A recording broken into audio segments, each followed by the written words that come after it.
have social work, therapists. We also have endocrinology, psychiatry. So we have like this whole collection of people that would meet weekly and discuss our cases. And so when I saw that when I got there to Nationwide, that was like one of the things that really had excited me. The other background that I have in terms of working with this community is that I was part of a work group that helped develop the recommendations for how to adapt trauma-focused therapy, TFCBT, for the LGBT community. And so that was like a year-long project that I participated in. So I have a lot of like experience in terms of like working with this community and youth. And so hopefully like after this training, you will feel a lot more confident in terms of working with this community, and also have some ideas about like your limits in terms of the things that I can do versus the things that I need more consultation for and more education. So off the top, that's what I want to say is that this is not going to be in like everything that you need to know. This is just a piece. I've been doing trainings about this population for years. So I want to tell you that in terms of after this, your scope of practice will not be that you're an expert in this area. You will continue to need ongoing education. All right.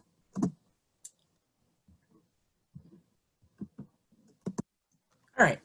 So let's start with foundations. So in terms of foundational information, the first place that I want to start with is queer theory. And so I feel like that's really important because one of the things in terms of thinking about the LGBTQ community and thinking about their history in terms of with mental health is that for a long time in terms of for mental health, it wasn't until 1973 that homosexuality was actually removed from the DSM. So in terms of queer health, the queer community, the LGBTQ community, or another name for that community, we can also call them sexual minority youth. We need to be very like aware of like the stigma that has to do with like mental health. And so I love starting with the foundation of queer theory, because queer theory states that the idea that sexuality or gender is just on a binary, that it's just one thing or another, that no, gender is more expansive than that, sexuality is more expansive than that, and that being different is not pathological. And that's very important for our conversation, because that is one of the many reasons why people come into therapy, is thinking in some way that their difference from the majority of society makes them pathological. And so a cultural construct tells people what is and is not allowed in a society. And so even if those things are not like spoken directly, children, individuals, people who don't even speak our language and come here, they can see the cultural constructs that exist. And so it was very obvious in terms of the society, in terms of, am I allowed or am I not allowed? And what's going on in today's society is that we're starting to challenge those cultural constructs and really like reshape and reform them. So prejudice is any preconceived opinion that's not based on actual or a real experience. And so as I talked about, this community has faced a lot of prejudice, and especially in terms of in the mental health field. And so privilege is also something for us to talk about, because when we talk about queer and queer life, although the whole community in terms of deals with stigma and prejudice, we do have to think about privilege and intersectionality. So privilege is like a special right or advantage that is given to like a particular group. And so intersectionality is really about how you're a part of these different groups. So like, for instance, race, class, or gender, and how do these things like overlap, and how does that overlap affect like your life? And so as a queer person of color, my experience would be very different than if I am a queer person who is white. My experience would be very different if I am a queer person of color who is also poor and transgender. And so intersectionality really looks at like when I'm looking at a client where I'm conceptualizing what's going on with them, I really want to look at how do these different aspects of who this person is, how do these things intersect, and how does that affect their worldview. Heterosexism is also something that's very important. Heterosexism is the assumption that heterosexuality is the normal sexual orientation. And when I talked about those cultural constructs, people who are queer who appear heterosexual have a very different experience in life than people who are queer and do not appear heterosexual, because the cultural concept is the person that appears heterosexual is allowed versus the person who does not appear heterosexual is not allowed. And throughout the course of the training, I'll bring up some like ways that heterosexism will like present itself in terms of like our kids and some of our interactions with our kids. All right, so now we're going to jump into terminology. And so in terms of terminology, one of the things, as I said in the beginning, that LGBTQIA, that terminology, some of the terminology in terms of like cultural, street, descriptive terminology of self is a very flowing, changing thing. What I'm gonna really talk about is some of like the base terminology that we need to know in terms of like working with our clients, some of the ways in which they describe themselves. I'm going to go over some of them here, but this is not at all expansive because I've seen like 3 to 4 pages on terminology in terms of in the community. So first thing that we're going to talk about in terms of terminology is sex. So when we're talking about sex, we're talking about biological sex. Often what you'll be hear it called like commonly is sex assigned at birth. So our biological sex is our physical body, our anatomy in terms of whether or not we have a penis or a vagina. And then our internal reproductive characteristics. So an example of that would be like our fallopian tubes. And then also thinking about like what is our chromosomal makeup in terms of for biological females, the chromosome makeup is XX typically. In biological males, the chromosomal typically we see would be XY. So historically, doctors would decide like what gender a child should be based off of the physical anatomy. And so children that were born with ambiguous genitalia the doctors would kind of like look at the genitalia and see like which one did it resemble most, and then change the genitalia generally at childbirth to the genitalia that kind of like most typically match what we biologically would think of as male or female. And they thought that they were doing this in the interest of a child's best being, but then as adults with intersex, which is that having the ambiguous genitalia or the different chromosomal combinations, as adults started to grow up who had the intersex condition, they really started advocating for a child having the ability to be able to choose their biological sex. So nowadays, it is recommended to wait in terms of having any type of restructuring of the genitalia until the child is older. All right, and so let's go to the next one. All right, so terminology. So gender expression. So gender expression is how a person expresses themselves in terms of what they present in terms of the world. Our gender expression is our gendered identity. And so often, like when people think about our gender expression, they assume that it tells you about somebody's sexual orientation or their gender identity, and it really doesn't. It just tells you like their preference in terms of how they would like to express themselves. So that could be through their clothing, through their hairstyles, through their mannerisms, what activities they prefer, through their daily roles, and through their careers. So in terms of Western culture, we have a very like specific idea in terms of, and that's what we're trying to like start shaking up, there's been like this very specific idea about what is an acceptable like gender expression. Now, in terms of us living in a patriarchal society, male were like not allowed to express like a gender expression, because as a male, why would you want to appear like a female? However, females were more allowed to be more fluid in terms of their gender expression. I mean, they even have a name, tomboy. We don't have that for men, and that has to do with the society that we've grown up in. And so as our norms, the norms for girls in terms of their gender expressiveness, girls in terms of society's rules, have typically been that girls can be more expansive. However, men, no, they're expected to be like very much more restricted. So men are not allowed to be gender variant. And if so, they would be called names for it and punished. And did you know that in the past that pink was actually a feminine color?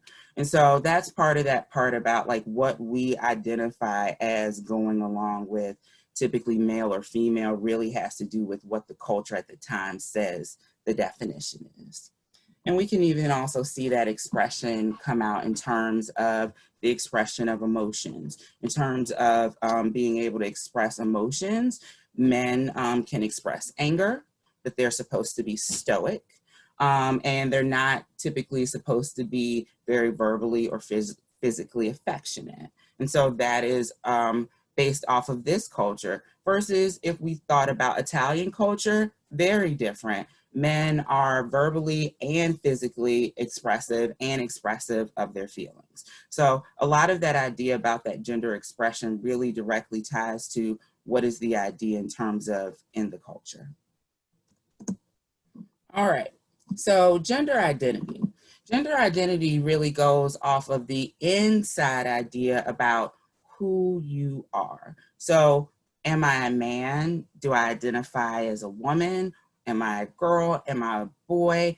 Am I both? Am I neither? So let's start to break down in terms of what some of like the different like words and what does that mean. So cisgender. So cisgender, I'm a cisgender person. So cis means line up. So it's Latin for line up. So cisgender says that the biological gender that I was born with at birth and my gender identity, those two line up. So the internal sense of who I am as a female lines up with the sex that I was assigned at birth. And so that is why I am considered cisgender. Now, transgender, trans means cross in Latin. So a transgender person is somebody where your biological sex or your sex assigned at birth does not line up or crosses over. It does not line up in terms of internally, who do you see yourself as? Do you see yourself as a girl? Do you see yourself as a boy? Do you see yourself as aspects of either one? Or do you really feel like I don't fit like either category? Now, in terms of a cross-dresser is not somebody who necessarily has any difference in terms of their gender identity. A cross-dresser is somebody, in the past, we thought that somebody who cross-dressed, that was like information about their gender identity. No, cross-dressing is about your expressiveness. So it may match up that I dress in a way that's typically seen for another gender because I also feel of that gender, but I can also cross-dress because that is my gender expression. That's like part of the way that I express myself. So in the past, it was really like confused and thought to be an aspect of gender identity. It is not. So genderqueer. Often, like when I would tell people that I worked on a Thrive team, I wouldn't say that I worked with transgender kids because not all of my kids identified as transgender. I often got kids that were somewhere in terms of figuring out like where they were, versus I had other kids who came in and could educate me. And so genderqueer are for those kids that are like fluid, who are fluid in terms of their gender identity, where it doesn't like necessarily house at either like one side, or like it's not either like girl or boy, where it's somewhere like in this middle. So genderqueer will be called like all these different things in terms of gender fluid, gender expansive, gender non-conforming, diverse, or variant. I don't like variant as much, just personally, I don't like the way that one sounds, but what you'll see is kids will often, and one of the things that we're often working on in therapy is like, how do you want to like identify yourself? Like, what are the words that you want to identify for yourself? So by gender, that is somebody who feels like inside I have both genders going on, that I have an equal amount of me that is male, I have an equal amount of me that is female. A person who is agender is a person who feels like they are neither gender, and that is something that is becoming, I wouldn't say like more popular, it is becoming more popularly known that people feel this way. And then in terms of being, in terms of like being pangender, that's just somebody who identifies like as all genders. So they don't necessarily identify in any like one place. And then in terms of pronouns, he, she, her, here, they, them, pronouns can change, they can be the same. It's really dependent on the person. So in terms of pronouns, it's just important to ask what they are. And just like a child's gender identity can change over time, so can their pronoun use.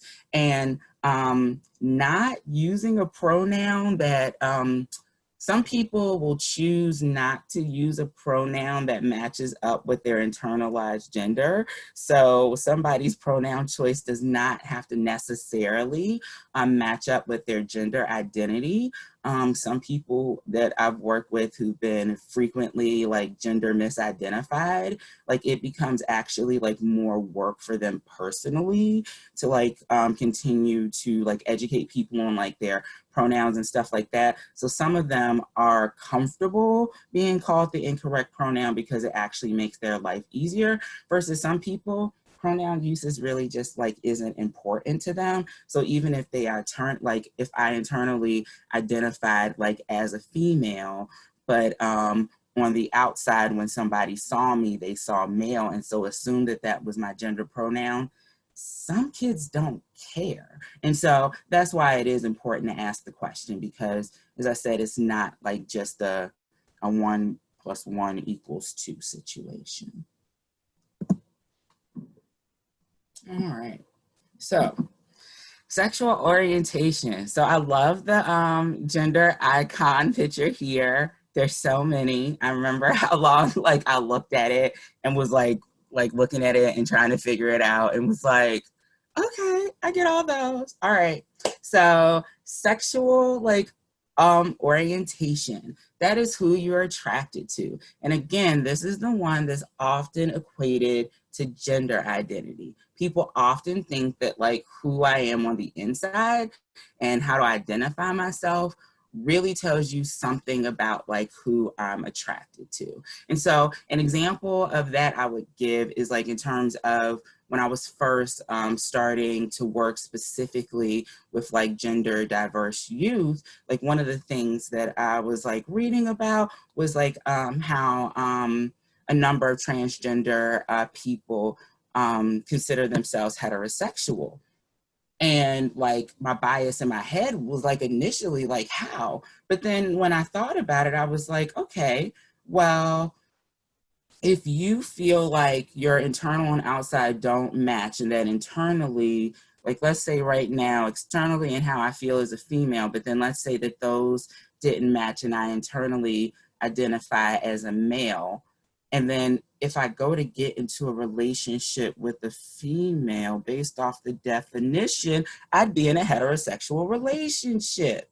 And so in my mind, I just thought that, okay, transgender, that has to have to do with something with gay, but that's based off of ignorance. So totally different. Sexual orientation is about your attraction. So heterosexual is somebody who is attracted to somebody of the opposite sex or the opposite biological sex. Lesbian is a relationship where two females are in a relationship. Gay would be a relationship where two males are in a relationship. And when I'm saying females and males, it can be, for this purposes, I'm not going to keep going over biological sex. I'm going to assume that we understand from me teaching you the definitions that you understand that that's what I'm talking about. So in terms of bisexual, that would be a person who dates people from like either, bisexual really kind of came about in terms of when we really thought about sex, people's sex only being just like male or female. So a bisexual person was somebody that was seen to date somebody that was either male or female. Pansexual is somebody who's open to dating anybody that you can think of other the umbrella. And so I already talked about in terms of like one of the words, one of the things in terms of the reading, and a lot of like, there's a journal of like homosexuality. One of the things in terms of us, in terms of like the community, it may not come up as much in terms of with children, but some older queer people actually have problems with the word homosexual because of like the identification in terms of it was seen as an illness up until like the 1970s. So some older queer people definitely have problems with sexual, and younger queer people you will also see with like having difficulties in terms of like using that as a word. And so that's why you will hear people like refer to like lesbian or gay, not just saying like homosexual. Some people also have problems with it. So that is another one in terms of talking to people, understanding their culture, understanding like their personal definitions and what is it that they feel comfortable with. All right. So that Q. So when we say that LGBTQIA, I've covered everything in terms of like what do like all of those things mean. So the Q can be two things. Q can be questioning. A lot of the children that I will be working with in therapy will come through in terms of the questioning stage, in terms of in some ways feeling some type of different, but not necessarily being able to identify like what that difference is, or just questioning because their sense of self is still developing. So they, by the time they come into therapy, they could have had very different experiences with the word.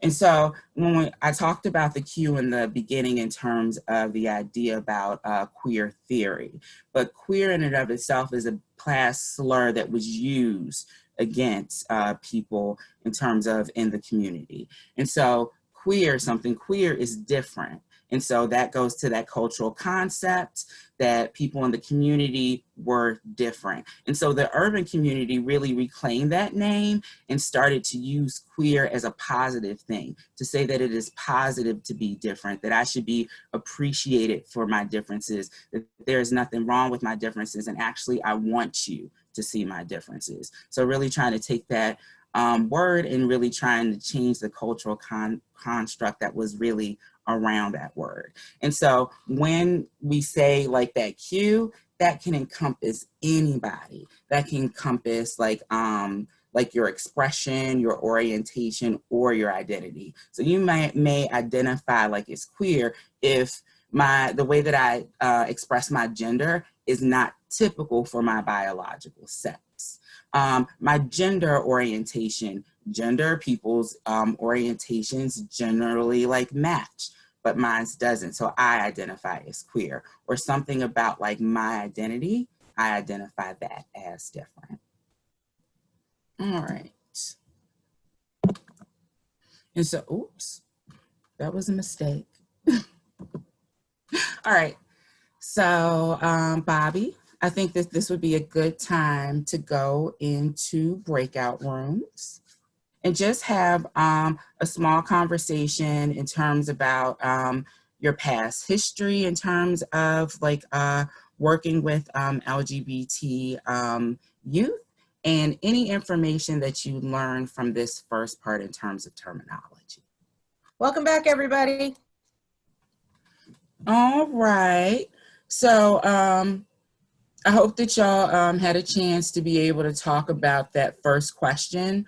Throughout this training, I'll be peppering in some more questions for us to really think about.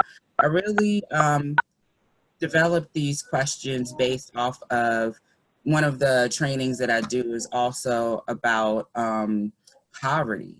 And one of the things that in terms of like working with this community and really thinking about intersectionality is that we need to think about how intersectionality appears to our clients, how they are afforded privilege or not, and how they aren't afforded privilege, and like what does that, like how does that affect their life. So hopefully some of these conversations can give you like a better idea about some of the things that heterosexual privilege that you may not like have ever had to think about, like if you're queer or if you appear heterosexual. So some of the things that my kids have to think about, it really wasn't until like reading and doing more education for myself, because I do have heterosexual privilege, that I didn't really think about like what is that experience like. And it's important for me to be able to put that lens on and try to see through their like scope of like what that would be like for me to be able to give them good help to be able to deal with that. So the next area that we're going to get into is two different identity models. The first one is the LGBTQ identity development. And this model was developed by Richard Troyden. And it was about the idea that people go through like different like stages and progressions in terms of like understanding like what does being a member of the queer community mean to them. When we talk about like all of these things, especially in terms of when we're talking about theories and stages, this doesn't mean that every person who is queer would definitely go through these stages. But the other thing is to also think about is that in terms of working with certain kids, that some of them will get stuck in certain stages. They may go back to like certain things. So it's very much an individualized process. So the first stage that we see is sensitization.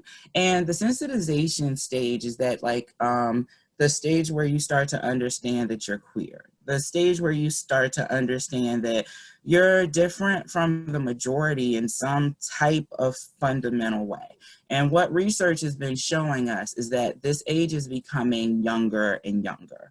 It was previously thought that these were like things that would happen to people more like after puberty, because past research really focused on LGBTQ identification in adults, because it was generally more adults that were like coming out and really talking about their experience. But now we like recognize that this sensitization period often starts like in childhood, and specifically in terms of where we are culturally right now, we know that in terms of research, kids are identifying as some type of queer younger and younger. And so this stage is usually very challenging, because during this period, you're understanding this difference, but feeling this difference can also make you feel isolated from others, because you don't feel alone. You feel some type of not the same. So the next area is identity confusion. And this is where like you start to kind of like become aware of maybe having like same sex ideas, different gendered ideas, and different gendered ideas in terms of like how I should express myself in the ways that I want to, and even some of the like the thoughts and feelings that I'm expressing. And so during this stage, a lot of those like negative thoughts that are part of that like cultural concept of being like what queer is, and that queer is negative, may start to like pop up. And so during this time, in terms of this identity confusion, it can be very difficult because you're wrestling with like your internalized identity versus the identity that the world is telling you in, but then you may also be trying to feel positive about yourself. So then you could also be getting very upset about yourself in terms of feeling like you betrayed yourself or that you're being mean to yourself. So during this time, there's a lot of confusion in terms of like trying to understand like who you are and where you fit. So stage 3 is identity assumption. And so in terms of like distress, identity confusion is associated with lots of distress versus identity assumption is where like there is more just like the stress levels go down. Things start to get better at this period. Typically during this period, people can see themselves as more positive, start to get more positive and well-rounded information about themselves and more accurate information about themselves and the community. And what does it actually mean to be like a part of this community? And what does it mean to like identify in this way? Like, what does this mean for me personally and my life? And then stage 4 is commitment. So historically, it was thought that that commitment stage didn't happen until adulthood. And as I said, that was based off of the research primarily being focused on adults. But now we recognize that this stage can come a lot earlier. And so we see that teens and like other people are starting to reach this age at younger and younger ages. And so we think that this is probably due in terms of like this commitment stage, in terms of like, this is who I am. This is a part of like who I am. This is that part in terms of like, I'm starting to take on some of the belief systems of that queer identity in terms of like all parts of me, not just the parts of me that are different, should be like valid and validated and are wonderful. And really, this is the part of where you see how does being LGBTQ, being a part of this community, how does that fit in all different facets of your life? And so one of the things that we think that, again, that this is happening a lot more earlier for our kids is that they're getting a lot of like more positive like role models in terms of this. There's a lot more conversation because in the past, this was one of those things that was not spoken, and we're having like out loud like educational like information like with children. And also they're getting more accurate information in terms of we're starting to change that cultural construct so that actually identifying with this community doesn't seem like something that is so negative. All right, so I think that with our last 10 minutes, it would be good to put everybody into their groups to be able to think about the previous situation that you just looked at, but from a different person's perspective. So what would those same situations that I asked you to look at for the heterosexual male child, how would that be different if it was another child? We're in here talking about bias based off of people's sexual identity, gender orientation, them being queer. Earlier, I talked about bias in terms of patriarchy. That is a bias in terms of like towards males. So we all have different types of biases. We're all, in terms of what our goal should be, is to be the anti of those things. So racist thoughts are very natural to have in our society. A lot of us, in terms of like implicitly, a lot of us are not even aware of some of the racist ideas that are there. I was just learning last week in terms of we shouldn't be calling things tribal. We shouldn't be saying that you're a part of my tribe. Tribes belong to indigenous people. That was not a concept that I even thought about prior to having that conversation, and I consider myself an anti-racist. So part of us being anti-racist, anti-homophobic, anti all these things is to continue to always be educating ourselves, to be able to stop, recognize that generally in that situation, we are not an expert. We do not live in those shoes. We may not have that lens. And even if we do, we all have different perspectives, which is what this kind of like next part that we're about to talk about. is in terms of we have different life experiences and different individual meetings and different ways of understanding ourselves and others, so that even if I'm standing next to another Black queer person, as I said, I have heterosexual privilege. I get to sit up and be in a room and nobody looks at me and identifies me as part of the community. But a person sitting next to me totally has a total different life experience, even though we could both be Black queer females. So in terms of that approach, in terms of that, we're all actively, or we all should hopefully be anti all these different things. And this is part of that ongoing education. So as an anti-racist, I continue to read books about it. I continue to be educated about it. And when things challenge me and I think I disagree with it, I have to stop, step back, be quiet, and then come back and be open to the fact of I may not have all the knowledge, especially if that is not a group that I belong to. Does that make sense? Am I making sense, Bobbi? Excuse me. Yes, you are, ma'am. Okay, anything else you feel like I should throw in there?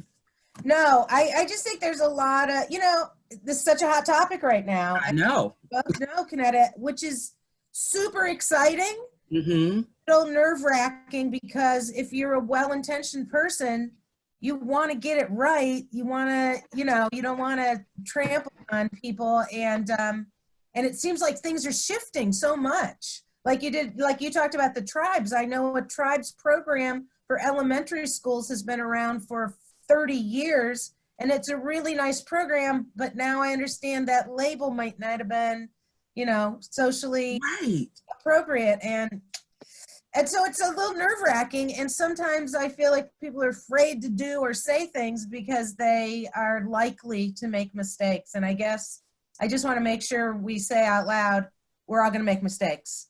I have a slide on it. I already have a slide in terms of,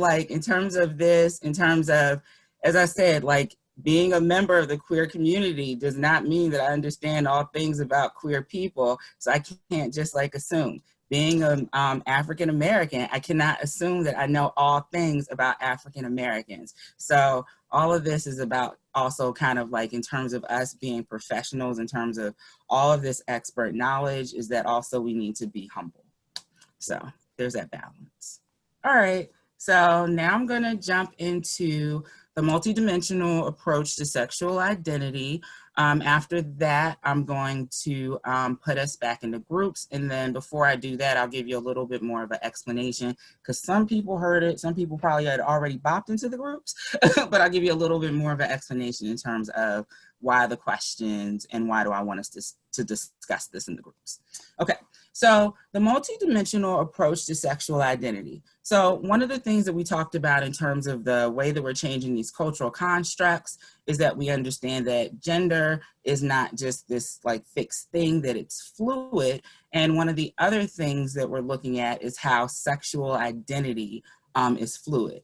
And one of the things that I really liked in terms of this multidimensional approach is that it really looked at updating the literature, because in the past, a lot of the literature really focused on gay or lesbian, and people that were bisexual were left out. And then now, in terms of where our understanding is, the idea that people can be fluid in their sexual identity, in terms of the percentage of people that discuss having bisexual, multisexual, sexualized relationships do not identify as any type of lesbian, gay, bisexual. So just having an experience does not mean that that is identical to how you identify yourself. And so it really wanted to look at that in terms of the fact that sexual identity can change, and that just whatever your practice is doesn't mean that that's actually how you identify yourself. So the multidimensional approach to sexual identity comes from a socialist constructionist viewpoint. So what does that mean? It basically says that we construct our identity based on how we're perceived in the society. So a part of the way that I identify myself is about how like the society identifies me, and that how somebody interacts over time with their environment will identify how they continue to describe themselves. So in terms of like thinking about it, we talked about in terms of people going from like homosexual to some people in the same now identifying themselves as queer, because homosexual feels like a negative term to them, so they don't want to be associated with that. So over time, now this is like how they identify themselves. So how I like interact with my environment, that will change up how I see myself. And so we all use our social context, our social environment to help identify who we are. And so the social identity theory says that sexual identity is made up of these three different areas. The first one is in terms of our self-construct, or more like kind of like our self-definition in terms of like, how do I, in terms of my sexual identity, how do I relate myself in terms of to others? So let's say like younger, I meet a lot of kids who will tell me that they weren't aware that they had, like that they fit into the queer community, because a lot of times that has to do with attraction. And kids are not necessarily attracted to people. And that's one of those heterosexual privileges that comes to kids who are not queer. As a heterosexual girl, if I ever asked my mom to put on a dress for play, for like, let's say that I wanted to be a princess, nobody would start asking me, do I want to be a princess now because I'm interested in boys and having sex with boys? But if a young boy puts on a dress and says that he would like to put on a dress and be a princess, people will start asking him questions about who he's sexually attracted to and who he wants to be sexualized with, when he can just want to put on a dress. So part of that like heterosexual privilege is that kids who are a sexual minority youth, they get asked questions that heterosexual kids don't ask. And so one of the things is that not all kids are interested in somebody else. Not all kids are attracted. So when I was younger, in terms of the self-construct, what I got from the society around me was that males go with females. But then once I got older and I started to have these different ideas and thoughts in my body, I recognized for myself that I don't fit with females, I fit with males. And so my self-construct would have changed. And so the other thing that we look at in terms of looking at sexual identity is life experiences. So what have your life experiences taught you about what sexual identity is? So what would that construct look like if my life experience is that I'm in a very religious family that is very homophobic? And so my self-other construct would be affected by that, versus if my life experience is I'm in a household and both of my parents are queer, or I'm in a household that's affirming, what does that life experience, how does that affect what my sexual identity will look like? And then individual meaning is, what is the meaning from all the information that I've gotten out in the environment? What do I do with all that stuff? So I could be from a family that is very homophobic, but I have very queer affirming friends. I go to a school programming that has done very good programming, that does very good job in terms of talking about equality for everybody. So the individual meaning that I have for myself is very different than the one, that construct that was given to me and my family. So this multidimensional approach really says that we need to like look at all of these three areas to really identify what's somebody's sexual identity. And that's why sexual identity can be fluid based off of, I'll give an example of like a client I work with. I had a client who starts off therapy. In terms of the first starting off therapy, identified as heterosexual. Sometime during therapy, started to identify as bisexual. So her self-construct changed. We went from identifying romantic attraction only to males, then identified having also romantic attraction in terms of also females. Life experience came from a very highly religious environment where she was given lots of information about not wanting to be queer and to stay away from queer people. In terms of her individually, she did not agree with the viewpoint that she was getting in terms of from her parents.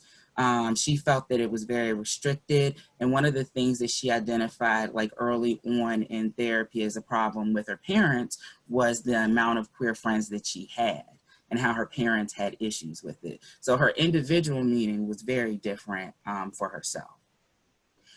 By the end of therapy, she was identifying as he, and said that at the beginning of therapy that he didn't identify at all as trans, but in terms of by the end of therapy, did identify as a trans male. In terms of life experiences, in terms of in family, parents disengaged from therapy. However, outside of therapy, were more affirming in terms of being supportive. Had another family member actually start to come to therapy with her, and the other family member was very affirming. Her individual meaning started to change. She started to recognize that the way that her parents practiced religion didn't have to be the way that she practiced religion, that she could actually be religious and be queer at the same time, because as part of her previous individual meaning, those two things had to be separate. And so all of those things, when you look at this child all together, that probably had to do with why she could change her sexual identity, is that she had these varying individual meaning changes, life experience changes, and also changes in terms of how she related herself to others, changed in terms of how she saw. Let me mute that. Thanks, Cheryl. I needed that. So anyway, that was hot. So sexual identity can totally be fluid of those, how those constructs could change, how life experiences can change, and how individual meanings can change. And so while I also describe this going into a positive direction, I've also seen it go into a negative direction in terms of life experience change those constructs. So I was listening to a queer Black male YouTuber, and his introductory quote to me was like, and he was saying to be Black and queer is to value my happiness over my safety. And so that really was like a boom to me, because I totally understand that, because I've also seen where life experiences have changed people's individual meanings and their self-construct has changed. And so I've seen people also walk away from their queerness because their life experience is so difficult that in terms of for safety things, they start to change their individual meaning, and their individual meaning starts to be that being queer is not safe. And so then that starts to change in terms of that self-construct, in terms of how am I actually relating to others in ways that I need to shift that. And so by all of those three kind of interactions kind of going together, their sexual identity changes. All right. So, Hey, Yes, yes, please. Yeah, two things. One is there's a question on the chat that says, is sexual identity different from generation to generation within the LGBTQ community? And then I just wanted to make a comment with this slide about how your life experience impacts your sexual identity, that I've recently looked at an article that talks about trans kids blooming during COVID because they're free to be themselves without the pressures of peers at school who can get obsessed basically with gender and sexuality issues. Yes. It makes it all about that, and they can't like relax and just be a human. They thank can't. you.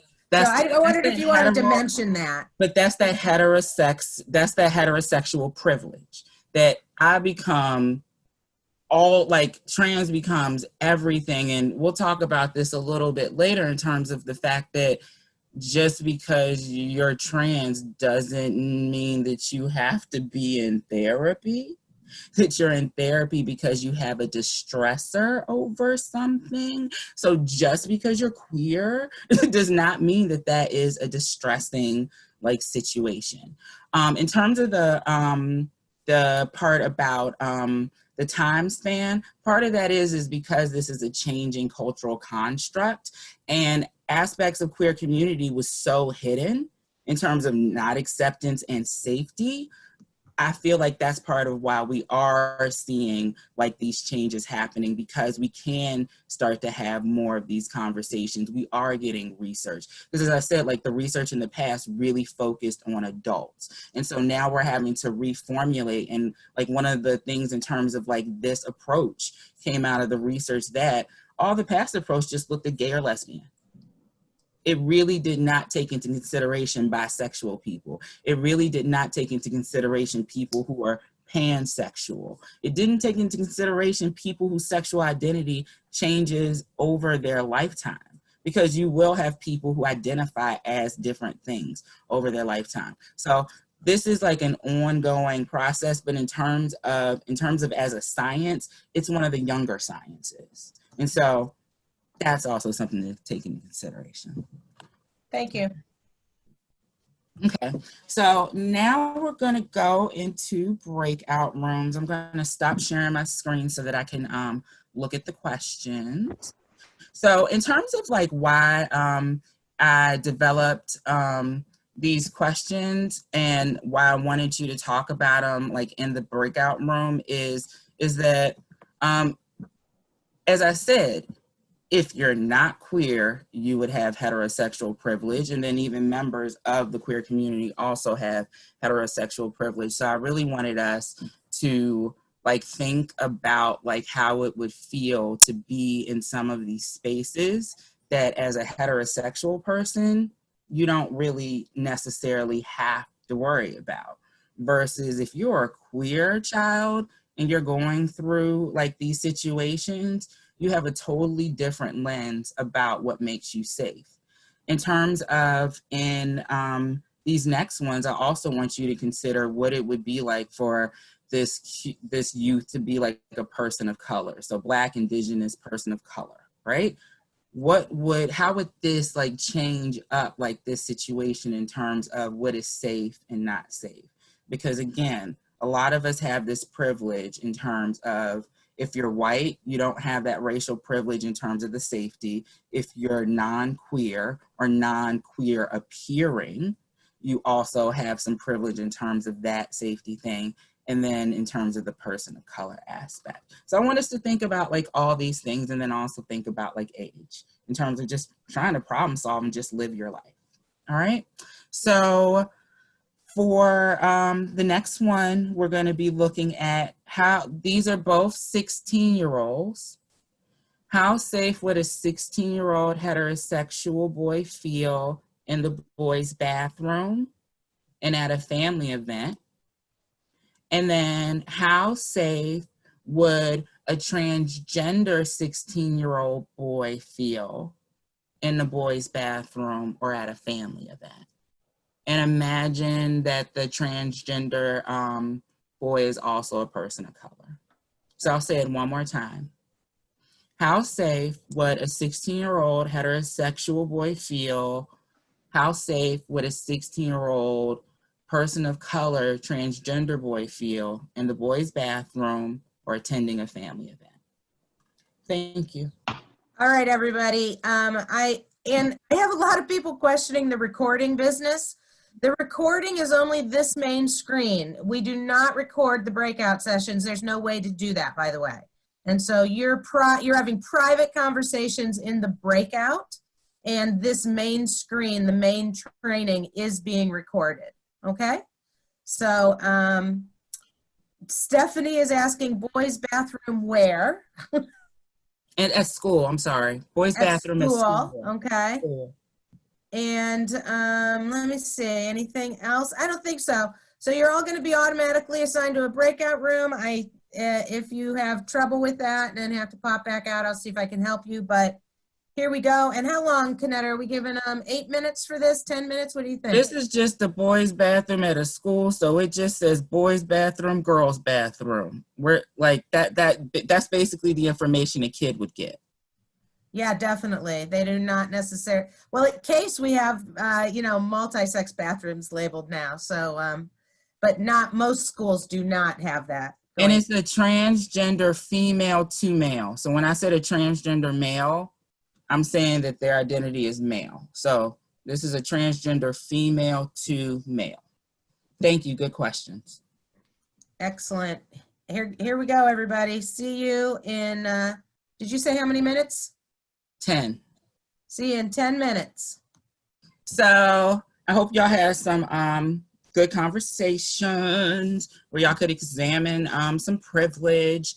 And so the reason why I came up with the bathroom one is that situation actually happened to one of my kids that was a transgender male. And so when I'm saying transgender male, my assumption is when I say trans male, or if I'm saying trans female, that is the gender that they're identifying with. So when I'm saying trans female, that would be somebody who at birth biologically was identified as a male, and the gender identity for themselves that they identify as female. So when I say trans female, that's what I mean versus trans male. So I had a youth, 16-year-old, trans female, very bullied at school, very intolerant situation at school. However, staff supportive. So staff was very supportive home environment, but had a history of bullying that predated anything to do with any level of queerness, was bullied just throughout childhood.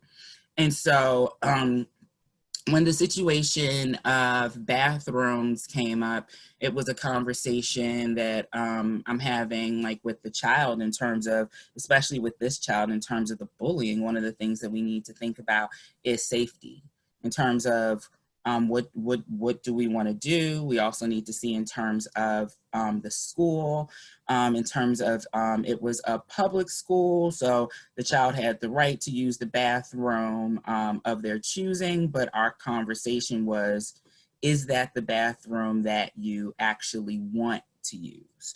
And so in terms of safety issues, the bathroom that it was decided that the child would use would be the bathroom that was inside of the nurse's office. I've also had children who refuse to use the nurse's office bathroom in terms of when you're at a private school. They can say that you have to use the bathroom that goes along with your biological sex, and the bathroom that you can use, if you will not use the one that's for your biological sex, will be the one of the nurses. And so that child refused to use the nurse's bathroom and ended up with a urinary tract infection because of basically holding urine all day long, versus the other child going to the bathroom in the nurse's office was actually chilling and calming because the staff was all very supportive. So not only did they go in, because it was something we talked about explicitly in therapy, not only, I mean, because I also worked with the school, but like it was also a time for them to kind of like reach out and do some like making sure that the client was okay. But then also it was something that I talked to them about in terms of, you have like your supporters, your allies are all like in that part of the building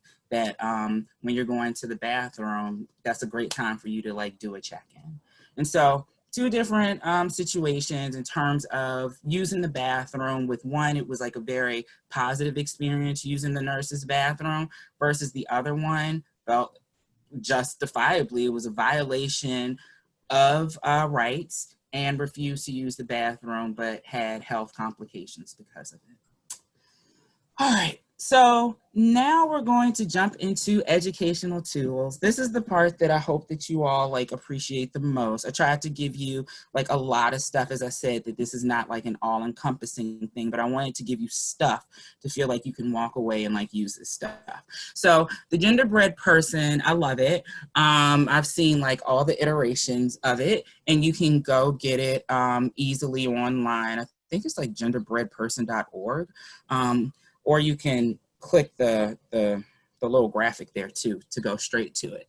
And so I use this often with children as a way to help them understand like what like gender is. And what we'll do is I'll print off one of these and we'll go through and kind of like X off like where they fit. So I'll use this in terms of being able to like explain to them that gender identity has to do with like where you are in your brain, and attraction for some of the kids, it doesn't really like fit. And like, it may be nobody because of their age, they're really not attracted to anybody. But we'll talk about attraction. We'll talk about what biological sex is, and we'll talk about what gender expression is. And then I'll like explain, and we go through and explain how like you can see like how they have what a woman is, what a man is, but then we'll also talk about how those things can like flip around and how it can be fluid, and how because you feel this way today, that doesn't mean that you'll feel this way later. Another way that we've used this is in terms of using a body collage. Body collage is one of the lovely things that I've gotten from experiential therapy. And so we will do body collages where we'll have the kid like lay out, and we'll do like, we'll draw all around their physical body. And then we have them use like collage paper to put things around like the different parts of themselves. We've also done like smaller collages in terms of where I'll give them different just kind of like body cuts out, where I'll give them this one where it's ambiguous, or we can look at one that is like a more gendered cutout. And then we take things that they're like interested in, and we like kind of like put all of that stuff kind of like in the collage as a way to talk about like how do they express their gender expression, as a way to talk to them about your gender expression is just not pink. Your gender expression is like the activities and like all the things that you're into. And so we'll do like this collage, just, I won't like introduce it as we're doing a gender expression collage. We're just gonna do a collage of like all the things that you're interested in. And so then I'll have them pick the body that feels comfortable for them. They'll lay everything out, and then I explain like, this is your gender expression. Your gender expression is like, how do you express yourself to outside people? It doesn't have to be this highly like gender sexualized, like male, female, pink, this. It really is like all the activities and all the things that you like to do. So that's like one of the things that I do. I really like using this graphic because it's really easy for kids to understand. Okay. The next one is the gender unicorn. This one is a little bit newer. I like it for like the kids who really also don't like really identify with like having a gender. And then also some kids just like unicorns. And so also I like this one also for like my older kids, because I still will use this like with my older kids. It's just something about this one versus the other one. This one just feels a little bit older, but it's going over the same information as the other one. And on it, you can see that you can go to transstudent.org/gender in terms of being able to print this out. And both of these graphics are free, but it's really cool. I use it with kids. It's a great one to also like really explain this with parents, to be able to explain to them like how it shifts, how like what we can talk about like what with adults. I'll talk to them about like what was gender identity like when you were younger versus like what is it like now, and like how does it change in terms of like how you like understand this. So this is not just something that I'm doing in terms of this education with the children, but I can also use these graphics with the parents. And it's also something that I can for some like people who are coming into therapy, especially with like younger kids. A lot of times it will just be the parents really coming in for like psychoeducation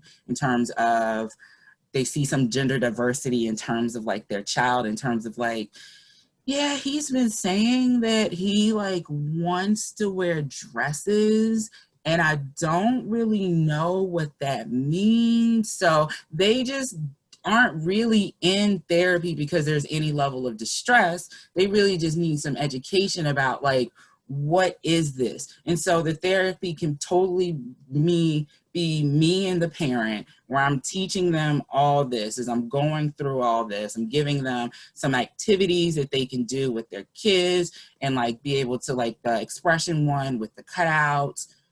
Parents love that one, and they can do like a whole collage at home with their kids and explain that the way that you present yourself is the way that you express your gender. And so you'll also get those types of clients too, where you're not actually getting the kid in for any level of distress. It may just be some education that the parent really needs to like understand, or really doesn't understand the stuff that's going on with their kid. So in terms of books, Who Are You is a great book, and I'm about to stop the share because I have the book here. Okay, so I really, really, really, really, really love this book. And one of the reasons why I love it is because, I should have pulled it out earlier, is because it has this wheel in the back, and the wheel says, the first like little thing says, I have a body. And in terms of body, a body that makes adults guess girl.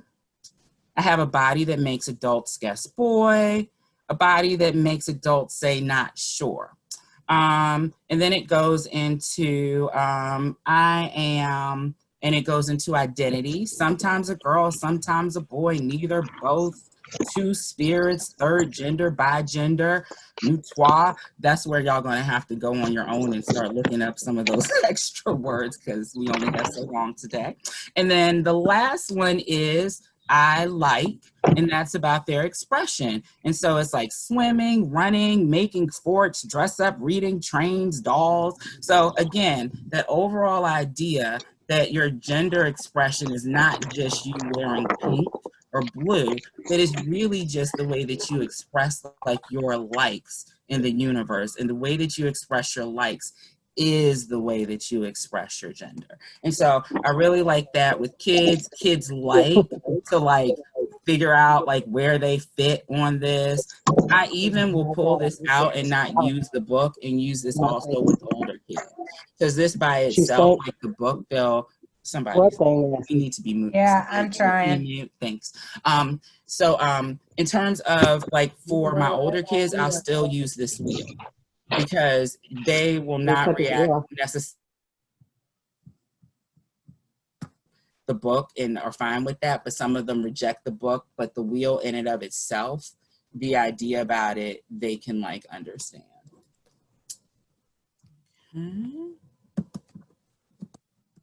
All right. So this is another book that I love, Queer Heroes. 53 LGBTQ heroes. So goes from Audre Lorde to Freddie Mercury. You can see Ellen on the front. So just an awesome book in terms of lots of different cultures in terms of the book, lots of different people and lots of different areas. And just so kids can see how they fit in terms of history. This book, LGBTQ, The Survival Guide, I really like using this book in therapy. It's written towards the children. So it's almost like it's written like as if the author is talking to a teen. So this is a book that I really like using like with my older kids like in therapy. All right. I think we should stop there because I don't know if I'll go. No, I can actually get through this in 4 minutes. Well, Or do you you're getting a few questions about books, Kynetta. And okay, so I'll stop there and let's answer some questions. Yeah, you're getting a few questions about your books. Just wanting to make sure that they have the titles and authors of the books. Are they included in your reference list at the end? No, they're not. The original one, because we changed the way the slides look. I would guess. But I have all that info. Can we send that out separate? Yeah. If you type up your list of books that you cite, I'll just add it to the handout and get it out later. Yeah. Yes, Kathy Ross, you're allowed to log out and back in. You'd probably be assigned to a new group if you do that, although I'm not positive. Some people have gotten locked out and then come back and they're still in the same group. So I'm just saying it's a possible risk, but you are allowed to log off during lunch. Folks, we will be starting again at 12:15, and so you can just cut your video and go have lunch, or you can log off and log back in. But just be aware that you may or may not get shifted into different groups. Kynetta, do you have anything else you want to say before we let them go? I hope you enjoy your lunch. You can come back with questions. I'm looking at the time, I'm thinking about what I got left to go over. If you have any questions, you can come back and put those on the chat and we'll see if I have enough time in the end to actually get to them.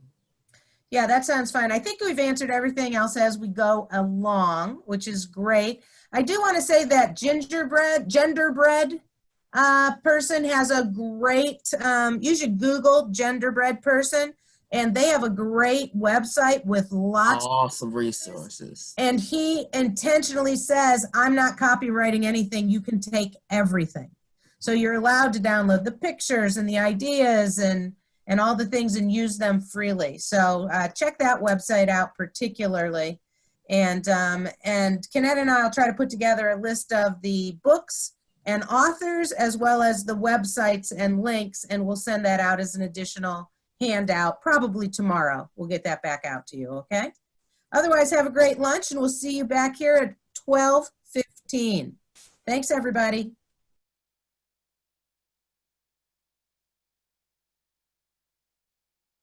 And then we do it together, and it's always been a positive experience. But I am very explicit with them in terms of explaining why and understanding. And although they generally have gotten very emotional, they've all been very logical about understanding why that this was a safety issue. And then the other thing that I end up doing as a therapist in terms of this coming out process is helping them in terms of the planning of the who's and the whens and when is the best time. So for instance, if I'm working with a transgender child that is going from female to male, do we want to wait to do your coming out at the beginning of next school year so we can just do it all at once to everybody? Or do you want to do it now and kind of have to do this drip drop kind of coming out process? What is it that you want to do for yourself? And so some kids will choose to kind of like use the summertime as a way to get comfortable kind of like with their selves, with like pronouns, with like educating people on using stuff. And so we can use like the summertime so that they feel like when they come back to starting the school year, yes. Versus other kids, nope, we need to do this yesterday. In fact, I already started. So part of my job is to kind of like help them plan and like look at what makes sense and how should that work for them. So one of the tools that I love using with kids inside of therapy when we're like exploring their gender is the Gender Quest workbook. And this one is specifically for teens and younger adults. It has great like handouts and really like have them like really like look at some of those like difficult like social situations, really talks about their self-expression, and also does a good focus in terms of like really helping them like look at self-care. Another awesome resource in terms of if you would like to get further information about transgender children, and this one is also one that I often recommend to parents. This one and the next slide are both written by Stephanie Brill. It's The Transgender Child and the Transgender Adolescent. It's a very like easy read, great book for families, but it is written more towards like parents or like providers. So this one I don't really like use as much with the child itself, but this one and this one are definitely ones that if you wanted to get more information in terms of working with that population, it's very good. But it's also very helpful in terms of for education for parents. All right, so this one is like a good like kind of like Bible book in terms of like gives you like a good kind of like overall of everything. Like it would be kind of like a good go-to one-stop shop in terms of for trans kids and teens. I have books all around me.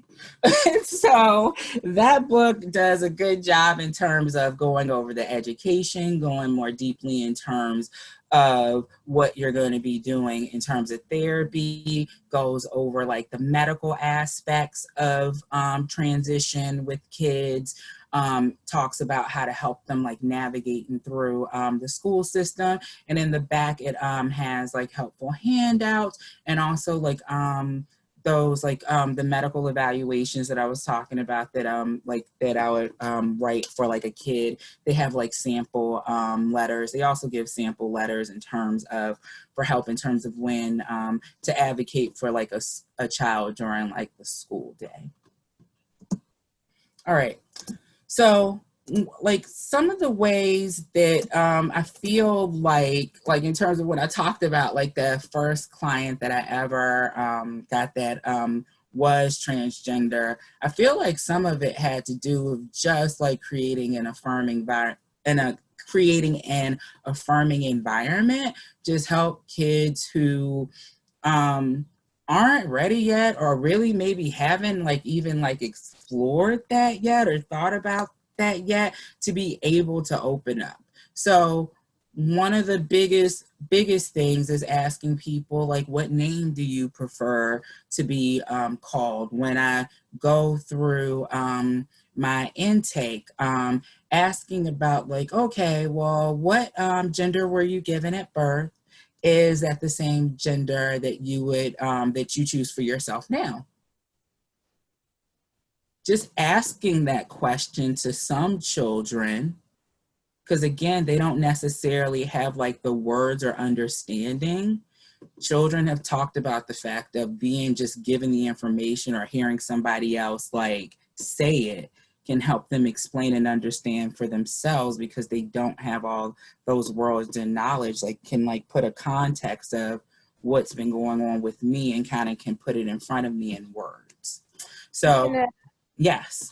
Let me jump in here for 2 seconds. Number one, I really appreciate what you're saying about just asking kids these questions sometimes is what you need to sort of uncork what's going on. When I took my transgender daughter to her first appointment with somebody at age 8, them simply saying to him at the time, what do you feel like on the inside? A girl or a boy? It was like mind expanding for her to be able to say, oh, well, I feel like a girl. And then they could start saying, well, have you always felt like a girl on the inside, or is that new to you? And that was it. 2 hours later, she walked out of that appointment identifying as a girl. And so, so it is important just to like lay those questions out as non-judgmentally as possible, as unladen with emotion as possible, so that they can see that those are options. But before you dig in further on that, and of course I invite you to do so, you did have one question that said, what happens when you're working with those parents? A slide or two ago, when you were talking about working with the parents and they aren't receptive. What do you do about that? And I want to say one thing before I toss it back to you, and that is my strategy, folks, with parents everywhere at all times is constantly trying to engage and realign with them on we both want what's best for your child, and trying to make sure that we agree on that, and then inviting them to learn along with me about what those best things might be. But let's see if Kynetta has some other clues for us. When things are really tough, when you're hitting a wall there with the family, what do you do, Kynetta? Well, I wait and tell you about the therapy that we're going to be doing later. Because what Bobbi basically said out loud is basically kind of like the foundation of like the therapy work. So we're going to get to that. So, because that is part of like, we're going to explain how like what my job is in therapy versus what my job isn't in therapy. And so that is a great question, and we're going to get to that. And as I said, you will do all this stuff, and then you may have to like refer out to like a specialist, but based off the education I'm going to give you, I feel like you'll be able to feel a little bit better about the answer to that question later. That sounds great. I just wanted to make sure that we got that because it rolled through the chat. That's hot. All right. So as Bobbi just talked about, just having the information on the forms just helps us to be able to get that information. I think about, as I said, I think about the number of kids that I didn't catch when I was still learning this and I didn't know the words to use. Like when I first joined the team, all these questions were not on all of the forms at Nationwide Children's. They are now, but they weren't there at first. And I still was trying to figure out how to like answer the question. So I jumped ahead to practice because I had to practice and figure out how to say this like to a kid, and then realize that some of it like was like my own like negative bias about asking a child about like being queer and like that being so I had to unpack some stuff in my own head about like, why is it like weird to like ask this question outside of practice? Are you assuming something? Like, yes, I had to go through that with myself, but in terms of the practice, once I could practice, it's very easy now to have the conversations, but I practice with myself. I have a daughter who's very open, and so I practice on her in terms of like, how do I ask this question? And so practice. The other thing is that I talked about, I've had kids who changed their gender, name, pronoun preference during the course of therapy, and it may happen multiple times. So educating front desk staff and other staff in the building is very important. So in terms of the first time, if I know already that a kid is coming in, I let the front desk staff know so that they don't misgender the child, because I don't know how the child like presents themselves. I don't know if the child is gonna have a typical gender expression where somebody can look at them and already tell. So if I do know that information like up front, I would like educate any staff that would like interact with the child prior to me being there. But then the same thing happens if during the course of therapy. That's one of the ways, is that the kids notice. And that's the other thing. They notice. And they noticed when they would come back and they would be like, they call me her at the front door. They notice. It makes them really happy. So that is like a really like just nice way, like even before they met me, I've already made them feel affirmed. The other thing is that I can also talk about it with them if they have a disaffirming thing in terms of them watching me do like education, like with front desk staff, because sometimes we don't know. We don't know. The front desk staff is like everybody else. We've all been trained to look at gender expression as the way to tell what somebody's gender is. As I said, right now we're challenging that. But in most cases, people's gender expression and their identity align up. And so going up to the front desk staff and saying like, oh, this is Melissa, and she prefers like this and this. And the staff go, oh, okay. That's really great for like a kid to also see that it doesn't have to like be that big of a deal. So other ways, books, signage, symbols. It's so funny how many kids have drawn me things that have flags on them. Remember my big painting, Bobbi, that a child made me? I have so many things that have flags on it, which is just to me hilarious because half the kids that make me stuff are not kids that identify themselves in the community. But just because I have positive things up, I guess some kind of way they knew that that would be a great gift for me. So just having like those things up makes somebody feel affirmed. And then, as I said, practice. When I first got into this, as I said, I live in this society. I was trained to look at gender and be able to think that that tells me what your gender identity is. I had to practice in terms of looking at somebody that looks stereotypically male and saying she. I had to practice. And the other big thing is if you make a mistake, say sorry and keep it moving. The biggest thing that you don't want to do is, oh my gosh, I'm so sorry. I didn't need to do that. When you do all that, you put the responsibility of the other person to now make you feel okay. And that's not the child's job. So if I make a mistake with somebody's like name and all that kind of stuff, I am so sorry, Bobbi, he. And then I keep going. I only would go back if I can see that that's not enough for the child. But I do not make a big deal out of it because then I'm making it even bigger that I've made a mistake.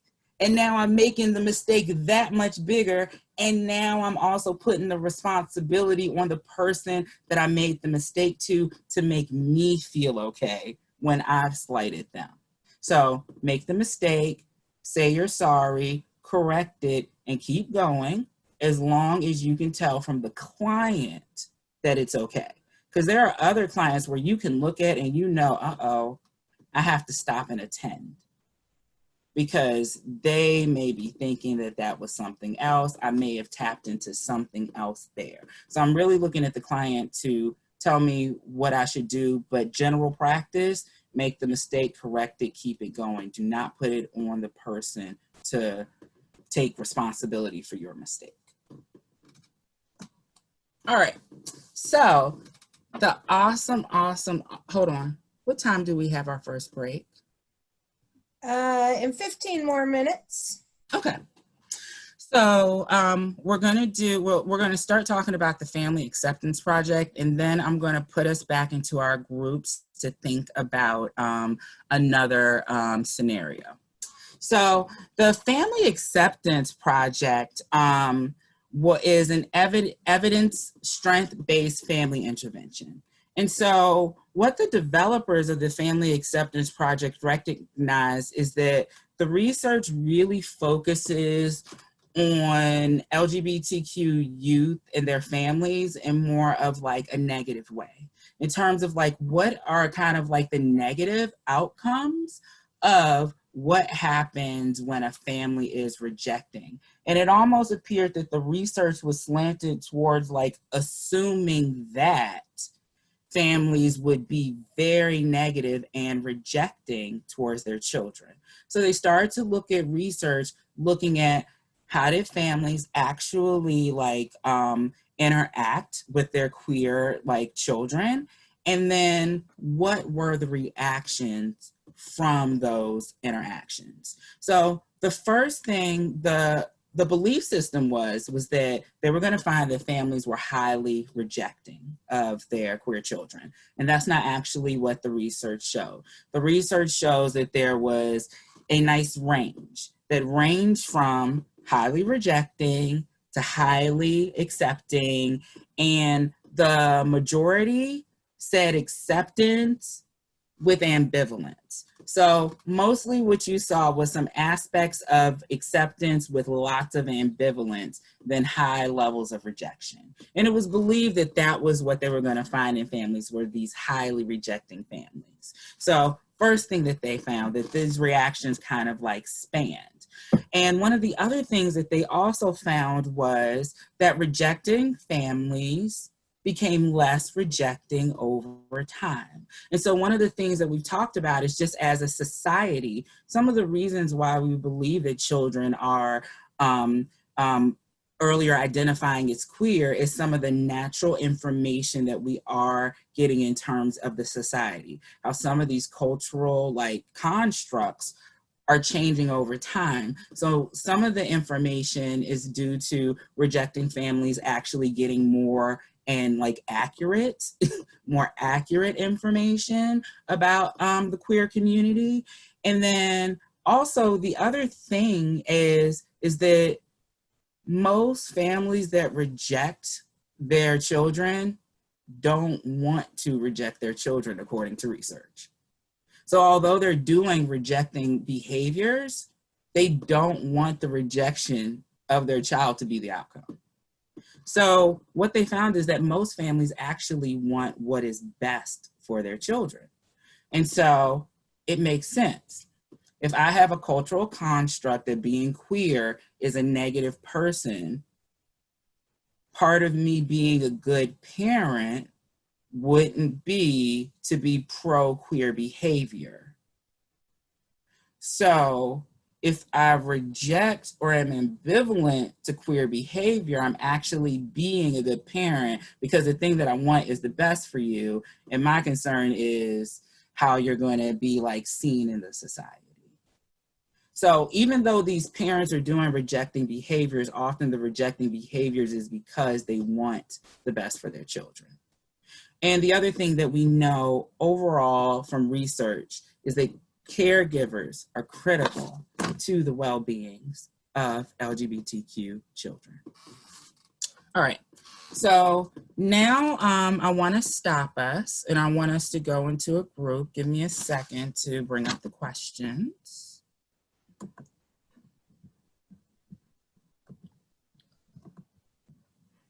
All right.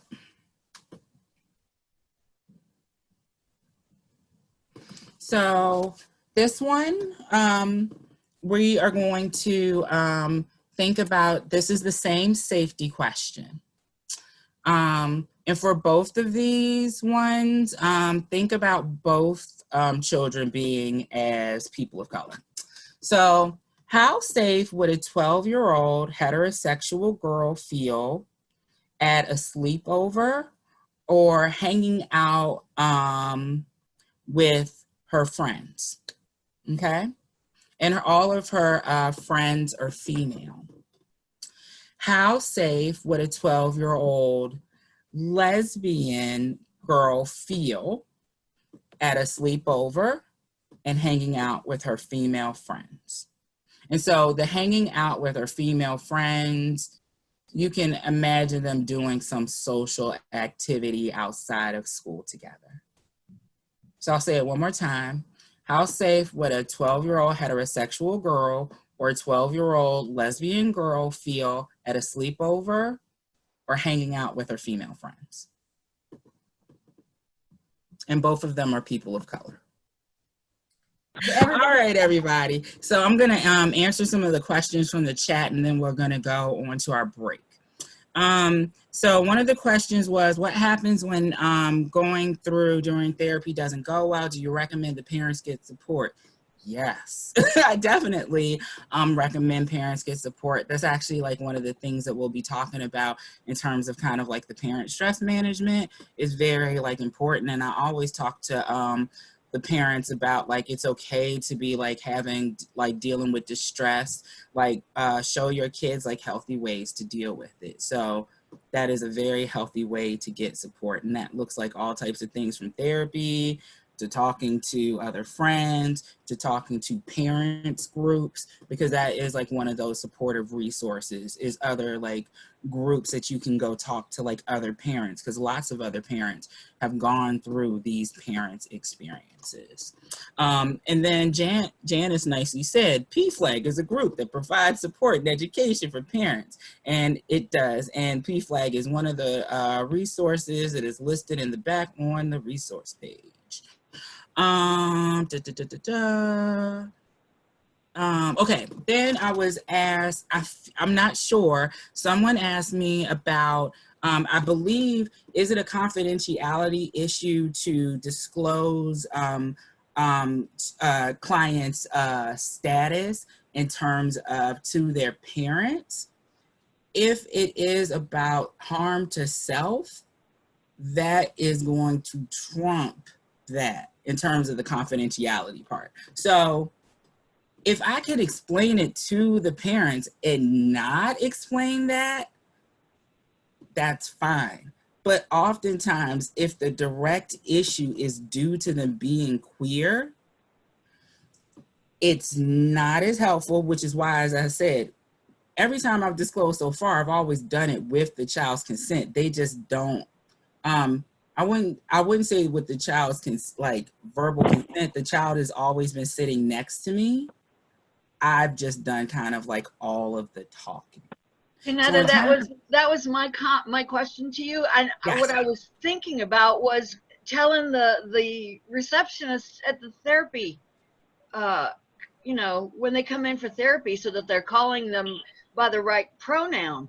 Wouldn't that be a confidentiality violation? No, because that's the information I got from the family. Oh. So in terms of me educating the front desk staff, all of that information is like the information that comes across. So then I go out and like educate the front desk staff, because often we would get like a referral in, you know, from like a family. And so if I already know the kid is transgender, but I don't know what their expression is going to be looking like or anything like that, I want to make sure that I go out there and make sure that the front desk staff goes, because this could be Crystal, but they look like Jimmy, which is on the paperwork. Like, I want to be able to help the front desk staff know what they're dealing with. And then that's the other one in terms of for the other stuff, that's after I've already had the relationship with the child. And that's why I gave the example of like taking the child with me when I go do the education so that they can see, because often they're placed in that space, like at school and other places. And so I want to like model for them, like how like easy that you can do this in a way that you don't have to go into like a whole bunch of like, this is me, this is my name. Okay, goodbye. Like, you don't have to go into like a lot of explanation. And often in their minds, they kind of build it up into this way bigger thing of what it is. And so I like to just show them what that looks like. But then I also give them the education about what to do if it doesn't go as nicely. Thank you for clarifying that. Yeah. I think those were, okay. Somebody asked, in the school system, what happens when the guardians refuse counseling services, but the child wants a referral?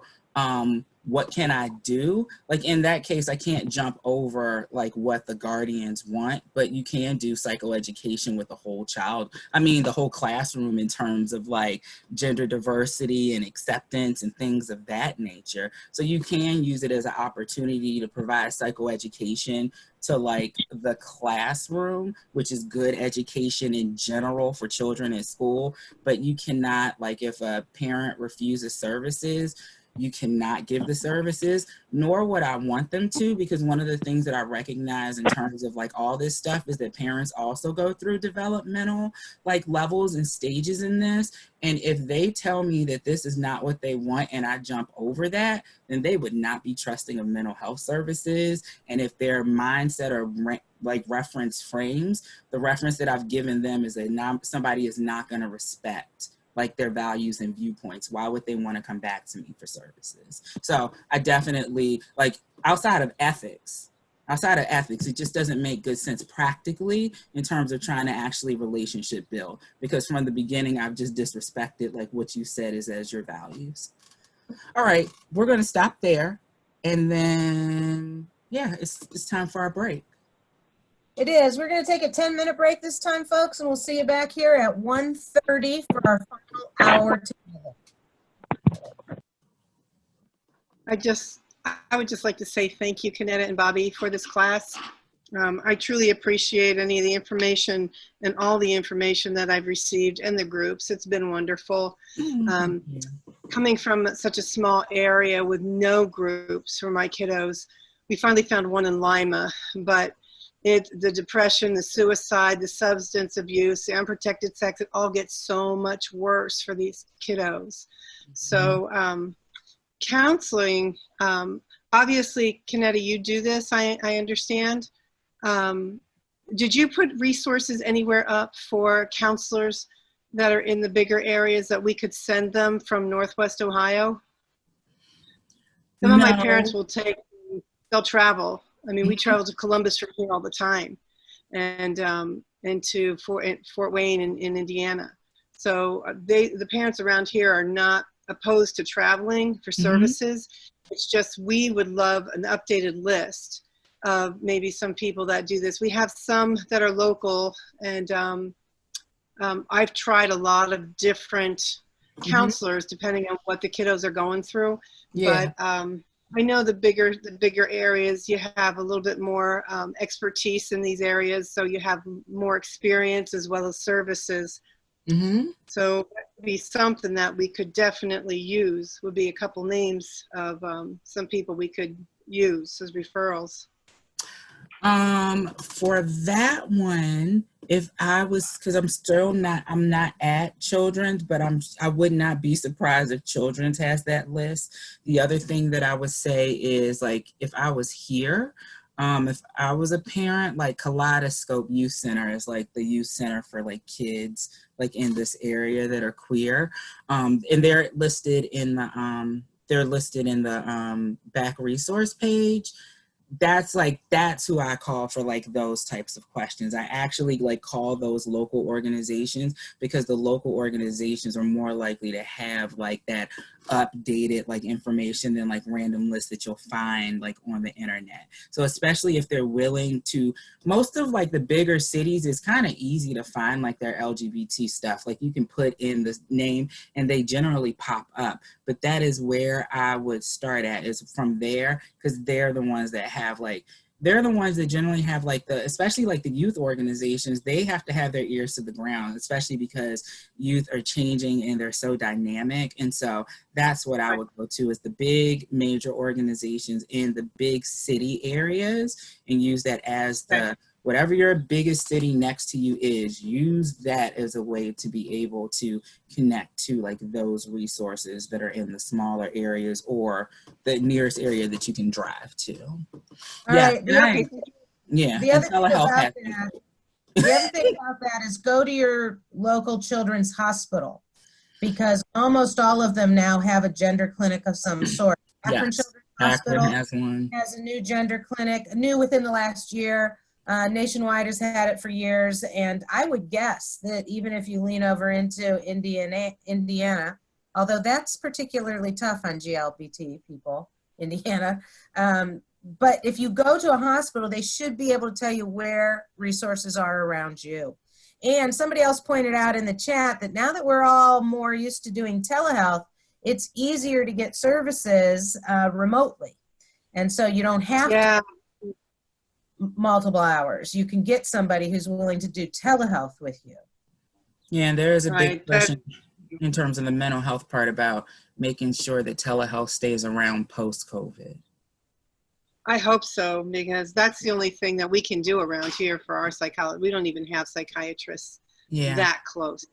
Yeah, So, I feel it's a great way to give us more equitable health access. Telehealth is a great way to give us more equitable health access. All right, y'all, let me keep going. So, I don't have an answer about youth residential treatment centers specifically, but it seems like some people in the comments may be able to help you out. All right, I'm gonna keep going.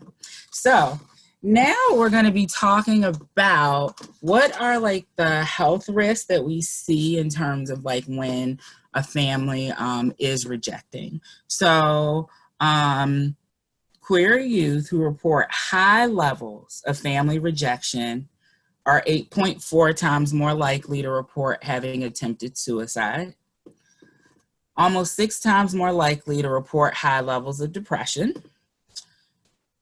3.5 times more likely to use illegal drugs, and 3.5 times more likely to have engaged in unprotected sex. Compared with those kids who are from families with no or low levels of family rejection. And so that's one of the big things in terms of like, as you get lower with the rejection, the health risks that are associated go down. Higher rejection, higher level of health risk, less rejection, you see the decrease in terms of the health risks. So then what happens in terms of where we look at families where they actually display accepting behaviors? We see that family acceptance helps protect against depression, suicidal behavior, and substance abuse. And overall, children in accepting families show better self-esteem, more social support, and overall are more healthier. So in terms of the whys of this is the whys. Why do we like want to be doing this? Because we're reducing like all of these negative things. And then what are the positive? These are all the things that when I'm talking to my parents in terms of like why we want to like focus on this is why. Because again, the understanding is most families actually care about their children. And so this is more of what I'm focusing on than morality. I am focusing on these specific ideas.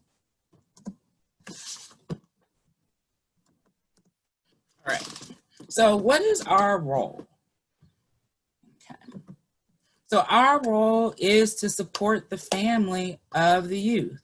So I am there not to just support the youth, but I am there to support the family. So when I got that question asked about like if the parents need support, I am one of the people that are supporting the family. Now they may need somebody specifically outside of me, but I am often playing a dueling role where I am supporting the family where they are in their development, and I am supporting the child in a different place in terms of in their development. In terms of my overall goal, in terms of when I'm approaching therapy, is to change the rejecting behaviors and to increase supportive behaviors. So I want to see a reduction in rejection and an increase in supportive. Those are my goals. What am I doing? I am giving education, guidance, and support. And that is both for the child and the family unit. Another role of mine is to build an alliance with the family. I'm thinking in particular a family where it is a family where one parent is positive in terms of this is a gender diverse child. One parent is positive of the gender diversity and one parent is not. The child is very clear about who they are. The child is very outspoken. It was very beautiful. The child was very beautifully outspoken about who they were. The parents had divorced and both gotten into separate relationships. And some of their issues were outside of my scope of practice because I do not do couples work. And they presented with a lot of like couples therapy, like aspects. However, one of the things that I had to do a lot of was building alliance with each parent separately because the rejecting parent cared about the child as much as the accepting parent. The rejecting parent was partially rejecting because felt like the child's behaviors were not really authentic to the child and was really due to the influence of the accepting parent. So I have to build a relationship with the child where I'm supporting them. I'm supporting the accepting parent, and I'm also supporting the rejecting parent. All of those things happening at the same time. It can be a lot of fun work, and it can include a lot of different layering. But that is part of my job, is to try to build my alliances where everybody is recognizing that everybody may be at different developmental stages in terms of dealing with this. My role is not to change anybody's values or beliefs. And I'm so happy that's not my role, because I don't think that I would do a good job of that. So I am not here to convince anybody to change their belief systems, culture, religions, any of that aspect. I'm here to be supportive, to educate you on what rejecting looks like and what support looks like, and to try to meet you where you are. Okay. So these assumptions are really, really, really important in terms of foundational work, in terms of what you need to kind of come to as kind of your lens, and what is that construct that you're looking at in terms of doing this work. So the first thing that I talked about from the top is that we need to assume that families love their children and want them to have a good life. As I said, research shows that even those rejecting families want to have relationships with their children, and they're generally rejecting them as a way, in their way of protecting them. And so we also, at the same time, we know that what a child wants for themselves in terms of their future and their hopes may be shaped by the culture, and that those two things may be at odds. So while they love their children, their future ideas in their head about their children are often shaped by the culture that they were raised in. And so the way that their child presents themselves may actually be at odds, okay? The other thing that our overall assumption in this work is that we're meeting each family where they are. That means what's their knowledge?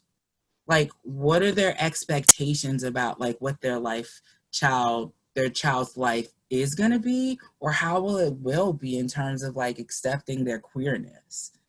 And then what are their belief systems about their sexual orientation and their gender identity? So when I first meet families, I'm not trying to change them. I'm just trying to understand how do you see the world? What are your lenses for the world?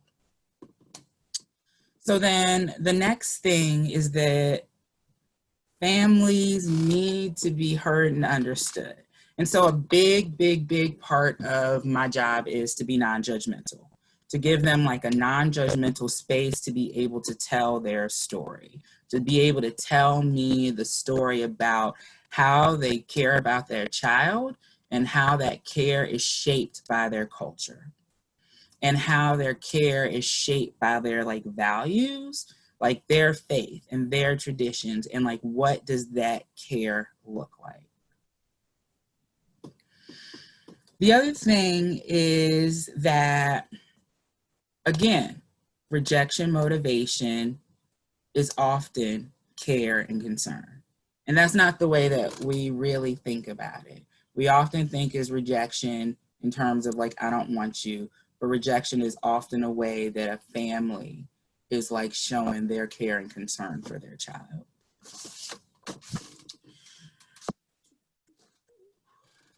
So the other thing that we are assuming is that behaviors are understood in a cultural context. And so one of the things that we talked about is that culture is changing. And not all aspects of culture are changing at the same rate and at the same level. And so we really try to understand, like, why is somebody like behaving in the way they are based off of the culture that they come from. So in terms of like my daughter, she comes from a cultural concept that's very open and affirming to others. And so her behaviors are going to look very different from a child that was raised in a very different environment. The other thing that we like know is that we're all, one of the things that I've been talking about throughout this whole thing, and that some of you all before today really may have never thought about, is how heteronormative like our society is, and how heteronormative like most of us are. And so even like recognizing that like in ourselves, we also need to like recognize that in terms of our families. Y'all are all here for a very specific training to get this very specific information. Parents in general don't need this information to be able to do their jobs. And so in terms of this cultural concept, a lot of the ways that parents are behaving to their child are based off of the ways that they were taught in our society to like react to their children. All right. So one of the big things is that the change agent, the thing that we see that causes the change in these dynamics, is for the parents to understand what the consequence of the rejection is. This is where the therapy like sits at. It's really about the parents really understanding that their rejection of their child, even though it is motivated by care and concern. The other thing is not just their rejection, but also their ambivalence. And really getting parents to understand that ambivalence feels the same as rejection. There is no thing as being ambivalent. You're either pro me or against me. Being in the middle doesn't exist. In another area, when I talk about race, there's being racist or anti-racist. There is no neutral. It's one or the other. And so parents will often sit in a space of, well, I won't say anything. Well, you not saying something says something. Even if you're not saying something verbally, you are saying something non-verbally. You're giving me the cultural construct that whatever is going on with me is so much so that you can't even speak words to it. That gives me information. And so part of my job is like really helping like parents understand like what is the consequence of that rejection, and even understanding that how they thought that they were being kind in their ambivalence by just kind of like not saying anything about it. Like I see her like wearing like all those colors and stuff like that. I'm gonna just let that go.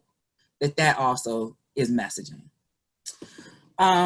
The other thing that is a base assumption in terms of doing this work is that families often feel inadequate. They are often feeling shame, and they're often feeling lost about that future idea that was shaped in their head about like what their child's life will be. And so families need to be able to have the space to be able to express that. The other foundational information that's important for us to really understand is the ambivalence part that I already talked about, and that how that leads to the less support and increased risk. Because if I don't look at you, I don't see that you need help.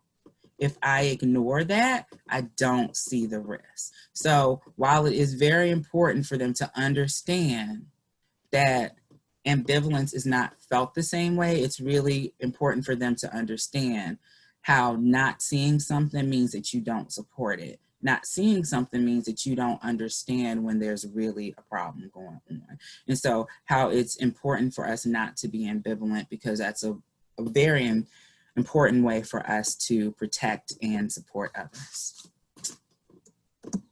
All right. So in this work, what are the specific like interventions that we're looking at that we're doing? So a big piece that we're doing is the education part. And so we've already talked about that. I'm educating families in terms of terminology, which terminology is like hurtful. We're going over some of that like history of things, because some people use terminology when Bobbi was talking about that implicit bias. Well, it may not be intentional, but it's still hurtful. So it's really important just for families to understand kind of like what this stuff is and what does it mean. Like biological sex, like a lot of people don't like know like what that is. Educating them on like gender identity and the fact that identity is fluid. That again is a very new concept. People really, again, as I said, new. Education on what does family rejection look like and what does that like appear like. And then also a big piece of this work is what does support like look like and how does it affect like overall health.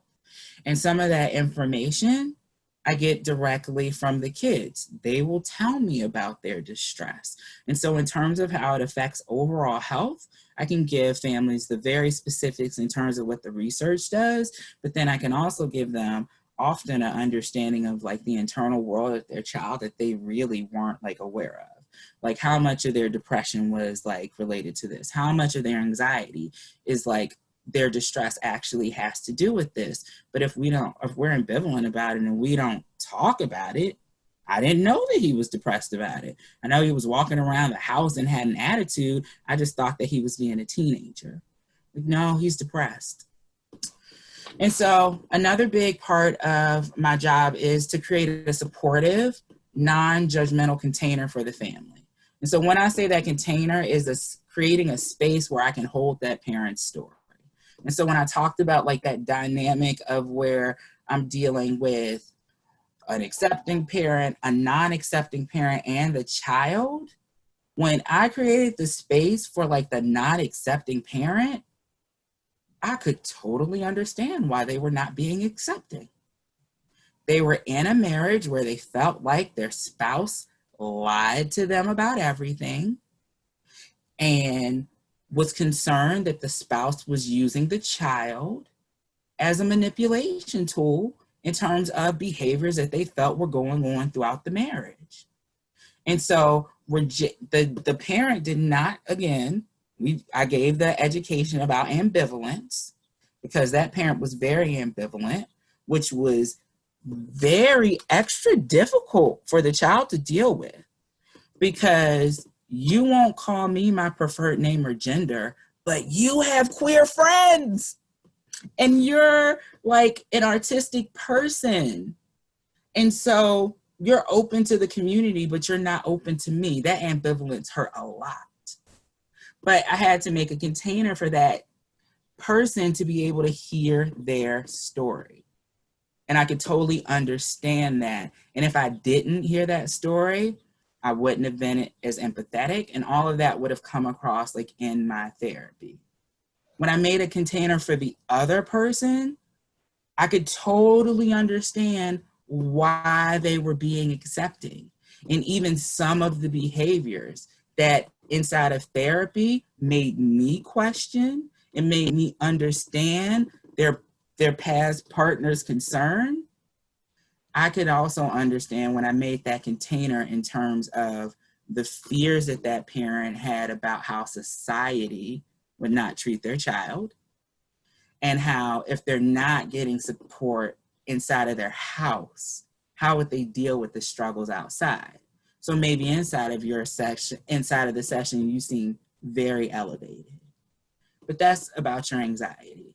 So me being able to create this space for everybody's story really helped me to be able to understand and then be able to help in terms of like, how much of that story does we need to give over to the child to help understand what's going on? But I really need to create that space so that we could have really open and honest and difficult conversations.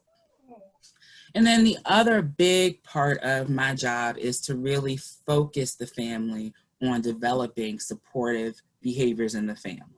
Because as I said, the more supportive behaviors, the less rejecting behaviors, overall, I'm gonna get a healthier kid. So the more supportive stuff that I can put into there, the likelihood of this kid overall being healthier, the likelihood of less depression, the likelihood of less suicidality. Does not mean that it all goes away, but the risk levels reduce the more supportive. So in terms of just overall general therapy, in terms of with people who are queer, I'm doing a lot of the therapy that I do with all of my clients, queer or non-queer, in terms of helping them process feelings, in terms of anger, fear, loss, in terms of towards their family, in terms of towards others, in terms of towards themselves, in terms of some of that self-meaning and some of that self-definition. You can have a lot of anger and fear in terms of being upset with yourself if your cultural construct is the way that I naturally feel inside is wrong. We already talked about this in much more detail earlier, talking about how disclosure will occur. I talked about the times where like I've had to, but what I talked about in terms of the being able to really like look at what'll happen and the way that you want that to happen, helping them navigate like the school environment, helping them figure out like who are your allies. If you decide to like change your gender expression, and you're going to like have like a meeting at the school, who should we meet with? What are the things that we should be going over in terms of like safety areas, in terms of what are bathrooms like here? What are going into like gym areas like? How safe is it in terms of being on the school bus? Do you need to like sit at the front of the bus in terms of things of that nature? So really like helping the child like navigate terms of school, and also helping to make sure that the school environment actually has affirming and appropriate education like in terms of for the community, because that is also something that you may see yourself doing, is actually educating like school staff on like how to deal with this, or like working with the school counselor about, I often was working with the school counselor in terms of following up things, or like things that we're like working on in therapy in terms of like coping skills of that nature, making sure like the school counselor knows about that. But then the other thing that I will also try to do in terms of that part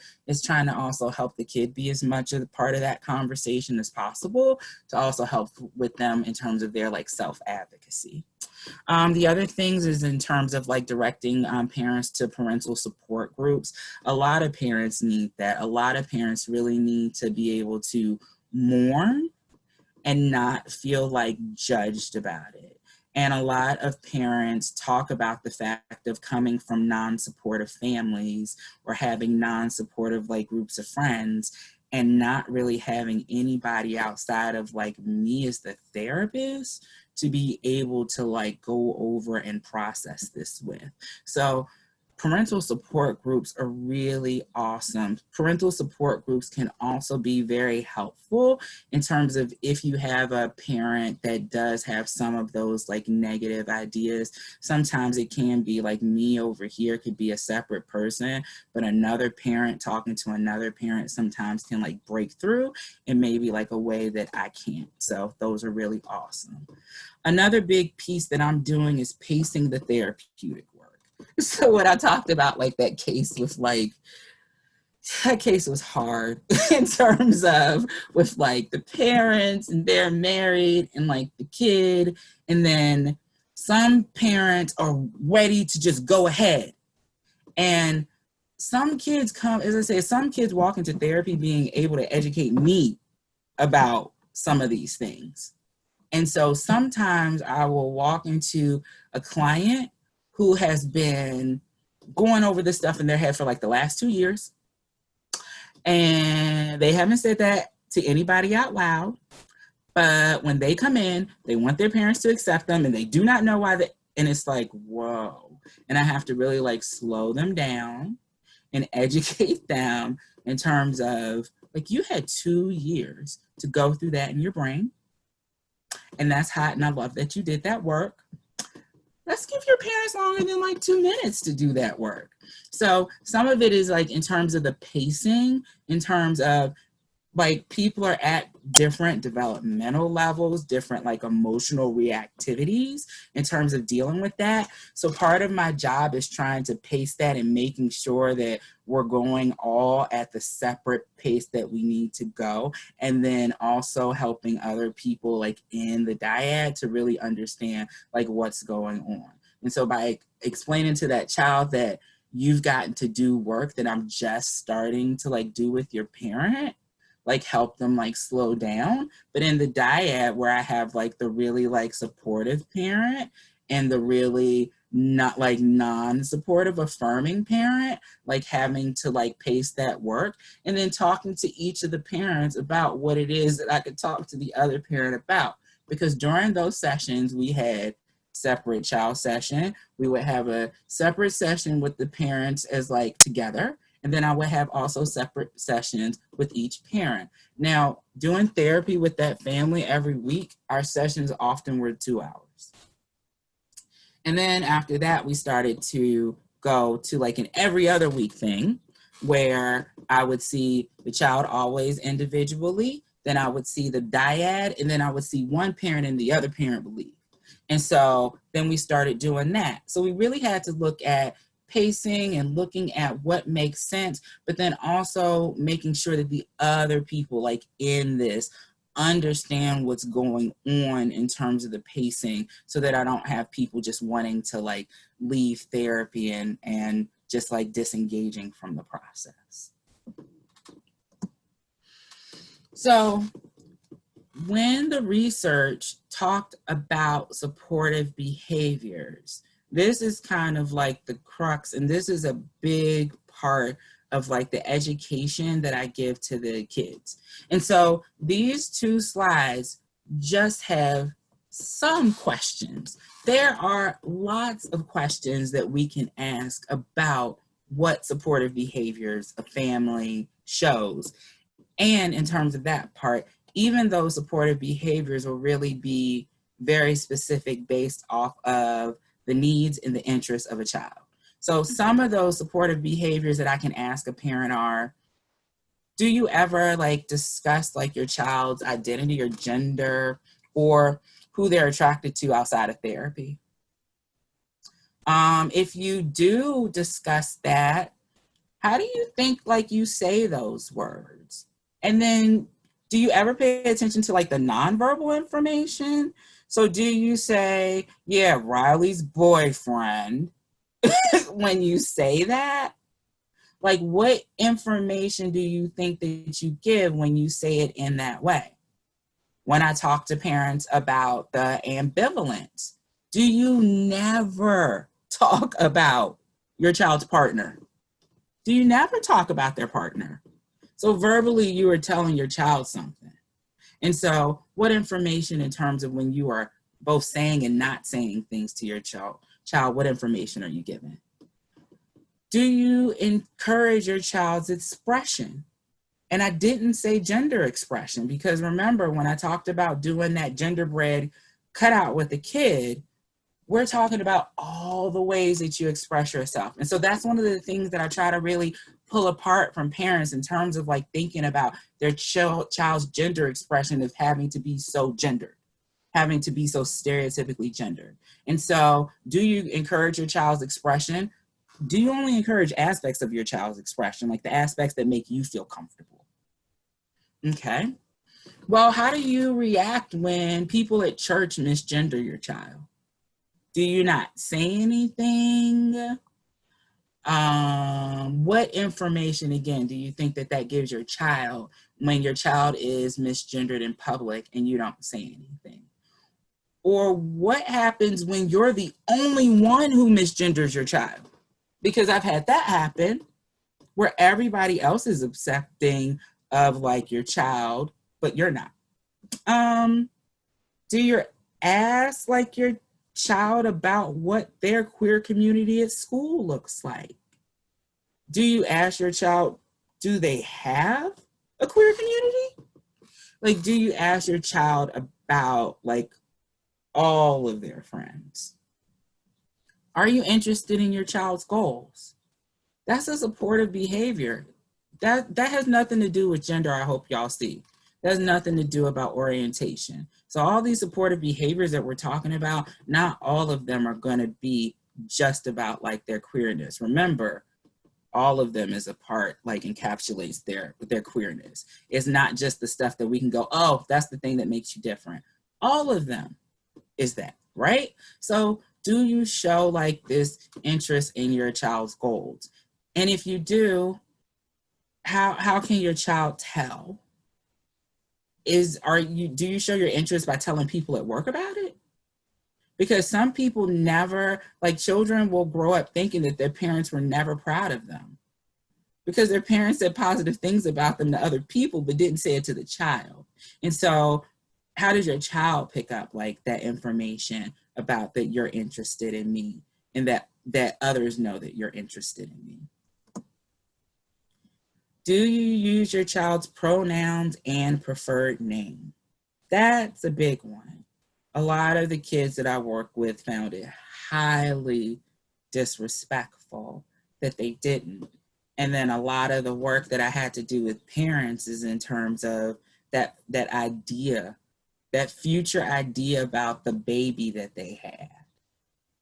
Because they picked that name like in utero, and that name meant something. And my child just came home and said, they're not that anymore. Like I have some loss over that. I get to be in my feelings because that's my dad's name. And so that's that balance in terms of that. But I understand that. And when your child says, call me Melissa and not Doug anymore, what information do you think that it gives your child? Okay. So, yeah. So looking at those pronouns also, I will have some parents like do the ambivalence where they just try to avoid the pronoun. And then we talk about like how that's difficult. Or then even for me calling somebody they as a pronoun is hard, but I could do the work to do it since I respect the person. Like, what do you think that says that you won't even try? That you won't try?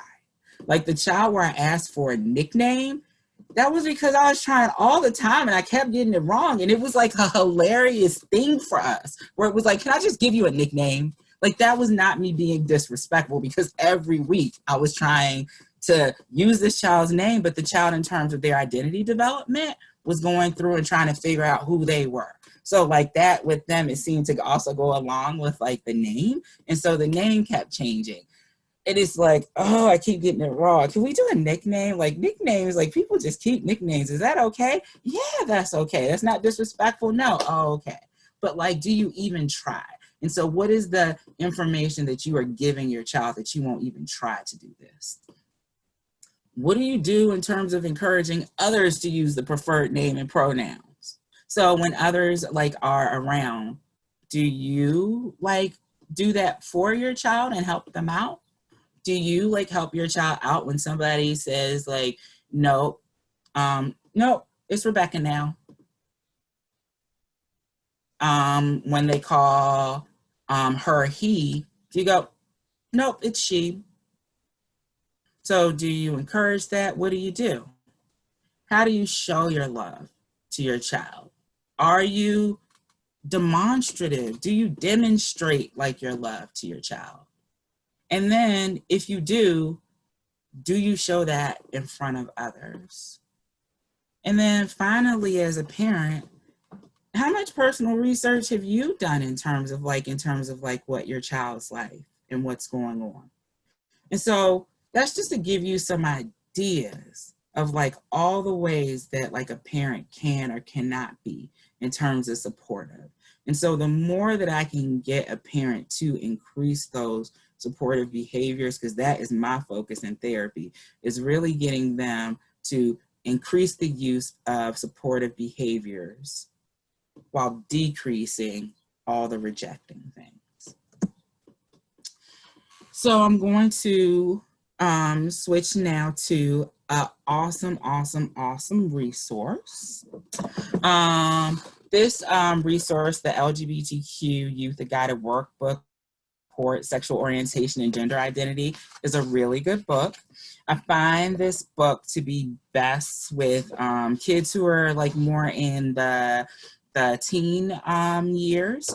One of the reasons why I really like this book is it really helps you in terms of, it talks about like a lot of the things that I like about this book is it is very affirming.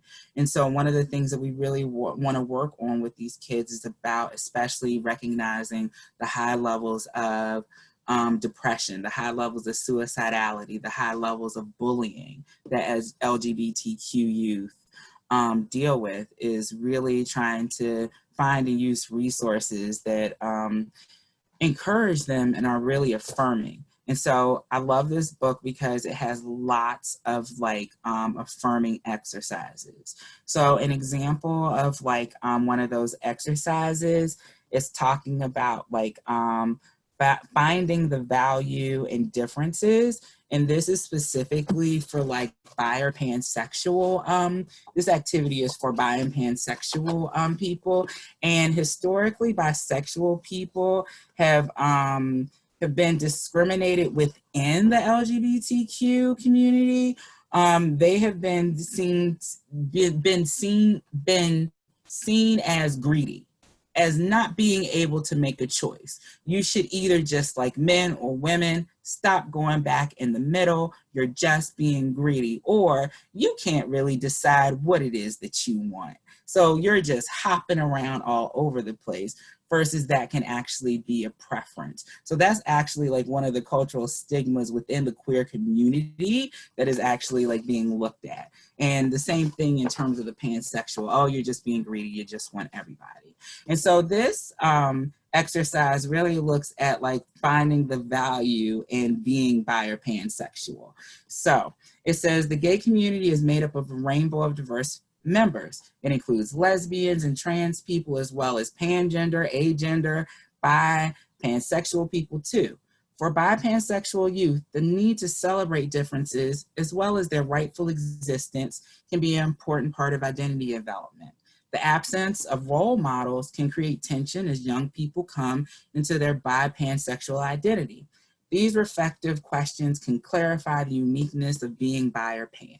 And so then there's like a space for them to list beautiful aspects about being bi or pansexual, and then ways that they can list that being bi or pansexual differs from being gay or lesbian, and then how does that work for you?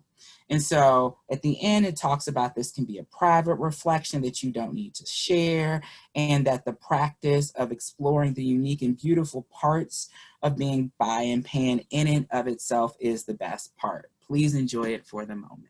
So that's an example of like one of the activities that are in the book. One of the things that I also really like about the book is they have lots of grounding and centering activities. They have some things for them to fill out in terms of questions, in terms of like if you're concerned about substance abuse. There's also some parent education like pages that you can pull out and make some photocopies of to be able to give like parents more information in terms of like one of the big areas in terms of like outreach is that 40% of all homeless youth are LGBTQ. And so in terms of like some of this is like part of that education that I give to parents in terms of really trying to increase their likelihood of like reducing their rejecting behavior. So great psychoeducation, really like using this book in terms of for kids. You can go over safety planning and really good identity development. All right, so what about school? So I've already talked through this about school all kind of throughout, which was on purpose, but I kind of wanted to make a particular slide because school is a big part of like life for most youth. So in terms of school, one of the first things that I'm looking at is like assessing how affirming the school environment is, and really and how does that feel for the kid, because some environments say that they're affirming and it doesn't feel that way. And I understand that as being like a person of color. People can tell you, say like, I'm not being racist, and you know that you feel something totally different. So when I assess how affirming the environment is, I'm not just going off the information that they give me, I'm also getting information from the child who is a part of that community. What does it actually feel like to them? I'm also trying to give that education in terms of to the parents, because again, what they get from the school versus what the child gets from the school can feel very different. And so that's something I look at. I already talked to y'all about the social transition part. So that sometimes is something that I'm dealing with some of my gender diverse youth specifically, where we're looking at like, what does that look like in terms of socially transitioning, is where I transition in terms of like my gender, like during the school year. Like socially, I all want you all to get to know me as Joey. And so part of the thing that I will work with like an individual is, when does this actually make sense for you? As I talked about it, some kids like the break. They like to go away to break, come back and break as another person and be able to just kind of go from there. Others want to do it immediately. So deciding on when that happens, in what way, and what makes sense for them. Then in terms of like meetings with school staff, I've often have to provide like education, like I'm doing here with you all about like, you know, like basic LGBT issues, or also like education about the specific issues that maybe that my client yet can't advocate for themselves about, or maybe they've already tried to advocate for themselves and it didn't go across well. In terms of that education, we're talking about names and pronouns. In terms of if they're at a school that has a uniform, we're talking about like, what is the dress code? And then what are the rules in terms of like dress code, like for the school? Talking about restrooms and lockers. In terms of some schools, transgender children use the bathroom of their gender identity, versus other schools, you have to use the restroom based off of your biological identity. That's not safe. That's not safe for a young lady to walk into a bathroom with all males. That's not safe. And so that person cannot feel safe in that like arena. And so what do? I have other kids who totally would feel safe walking into the bathroom, even in terms of being, if trans was like the issue that they were dealing with. Other reasons why we're talking about restrooms and locker rooms, those are areas where people can't see you. So my child who is lesbian, you're in that bathroom, that's a great place for people to gang up on you in a way that other school staff can't see you. So in terms of talking about restrooms and locker rooms, those are also places that often are private, where a child may be getting bullied in a way that they're not getting bullied in terms of in the outside environment. And then the other thing that we're asking questions about is like the rules about group sports, in terms of what are the rules in the district, what are the rules in the school. Those are the things that we are looking at in terms of how do we approach and handle like group sports. And so generally those meetings are not just me, that's generally like me and the parents and the child. I often like want the children to be like inside of those meetings in terms of like where they are, because it's really important for them to like learn how to like advocate like for themselves and to be able to like speak about their existence, because I'm often tell them, I'm not with you at school. You do the best job of letting me know what's going on here. Let me support you to do this for yourself if you can. And so we will do mock conversations and all that and have all that discussion inside of therapy, and then go inside of therapy. And it can be a very like great and rewarding experience for the child to be able to advocate themselves with like a supportive team around them. In terms of the school, the other thing that we want to know about is in terms of for privacy. So some of my kids, in terms of when you're switching schools, like if I'm like in middle school one gender and then I come to like school is this gender, what's going to be written on the roster underneath my name? Like how much of this like has to be out like here for like everybody to like know? So in terms of like that aspect, some kids, in terms of like if you're a gender diverse kid, is like your what's going on with you, you may have transitioned very early in childhood and not had any of your paperwork changed because you were in an affirming school system. If you have to change schools, how does that work?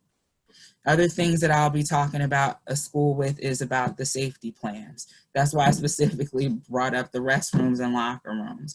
A lot of my LGBTQ kids talk about like specific spaces, restrooms, locker rooms, bus situations, all these situations where they can be isolated without there being any adults around, are all situations that tend to be not as safe for them. So then we look at that. And then the other thing about school is identifying like the allies in the school. Who are the people that a child can go to if they're feeling distress? So what are your rights during the school day? So Title IX is a federal law that makes sex discrimination illegal in most schools. And so right now, court decisions that held that this discrimination includes against people discriminating against somebody because they're transgender and gender diverse. This is not like a final law. This is still in the courts. These are still like rights that we're fighting about.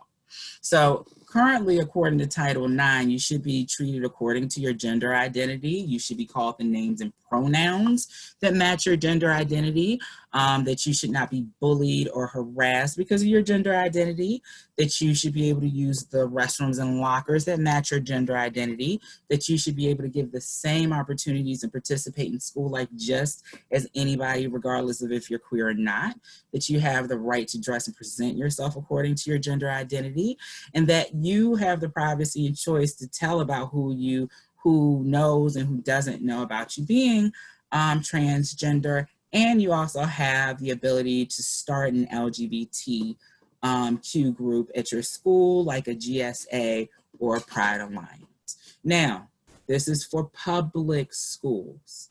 This is not for private schools. This is federal law for public schools. Private schools, we're having very different conversations because they decide their rules at their school. So what are our rights in Ohio? So discrimination based off of sexual orientation and gender identity is not banned statewide.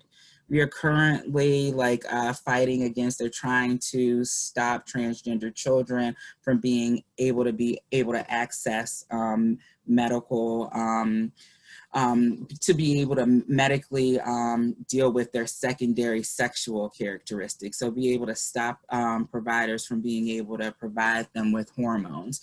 And as somebody who like works in this area, we all see this as very like scary and serious, and we know how much dysphoria can come up in children when they start to experience those secondary sexual characteristics. So this is actually like a safety issue for a lot of us. So please understand it is not banned statewide.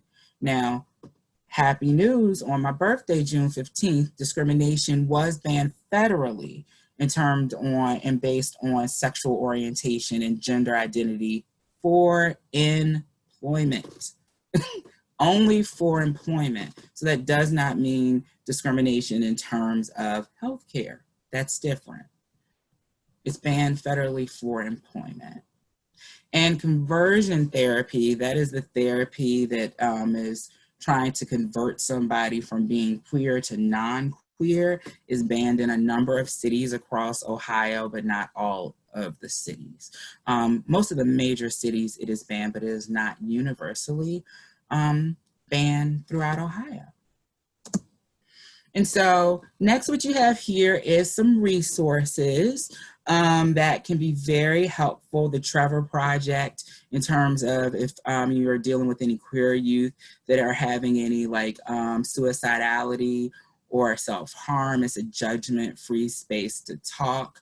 The Trans Lifeline is a peer support hotline ran for and by trans people. So I love giving out that hotline to like my kids, in terms of, especially if you're not in an affirming like household, that you have somebody like outside of myself, outside of me, because some of those affirming households won't be open for them to join a group in terms of like going to a kaleidoscope. So that's an awesome one. In terms of, we have the Franklin County Crisis Line, and then GLSEN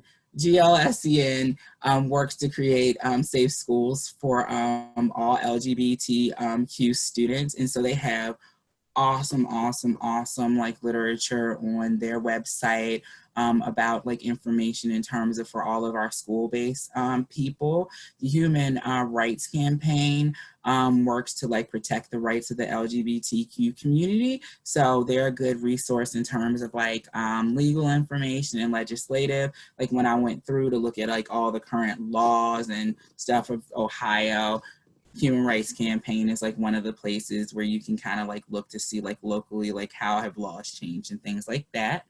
Kaleidoscope Youth Center is a free daily programming that is a drop-in program for queer youth for 12 to 20, and it's located in Columbus, where I am. I don't know if everybody heard this, but like one of my suggestions, especially for people who live in urban spaces, rural spaces, not in like the major cities, is to use some of these bigger organizations like Kaleidoscope to be able to see like what's available locally.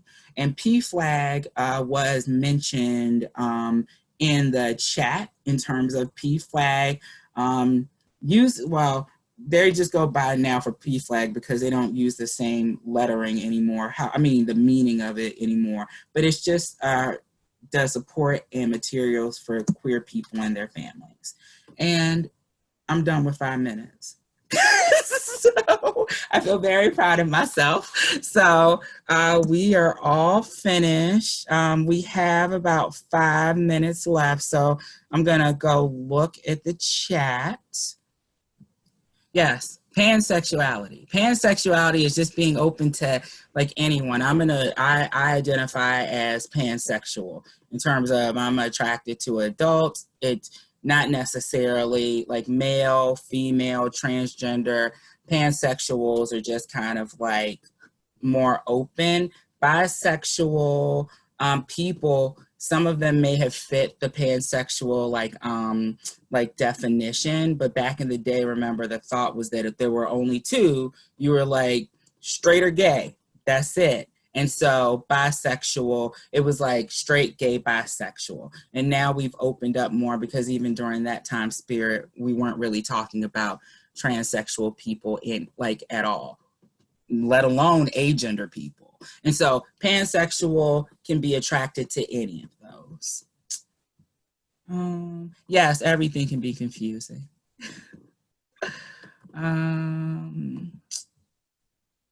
Any other questions? Have I ever had to deal with children who transition and then regretted their decision? No. And when you look at the research, that is a very small percentage of the research, but they get a lot of attention because it's, I don't want to say dramatic, but it just gets a lot more attention than the people who actually transition and are happy about it. So I feel like that, that debate about that or that worry about it is actually like quite minuscule. The process generally that a child goes through before they even get to the point of really looking at trying to do anything medical is extensive. Like having to meet with two mental health professionals that are like specialized in this area to be able to say like whether or not like this actually makes sense. And then having to have also then the blessing of there's like a very like rigorous process in terms of like being able to get even to the level of any medical interventions.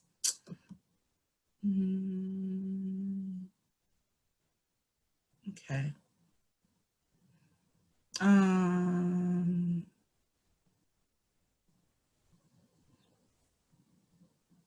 What does the A in the acronym mean? It means asexual. Or it could be allies. It's like the Q. It means different things at different times. When did gay turn to queer in the vernacular? I would say that happened like in the 90s to like, not really like in the 90s to, it's more of like the 2000s period that you really started seeing like young urban youth starting to like use that word more in terms of changing it from like a slur towards them in terms of like a way to positively identify themselves.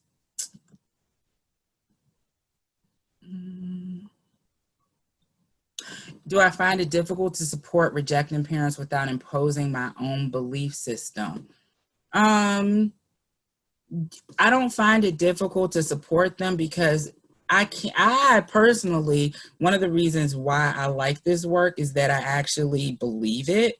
All of the parents that I've met so far that rejected their children also cried to me about rejecting their children generally.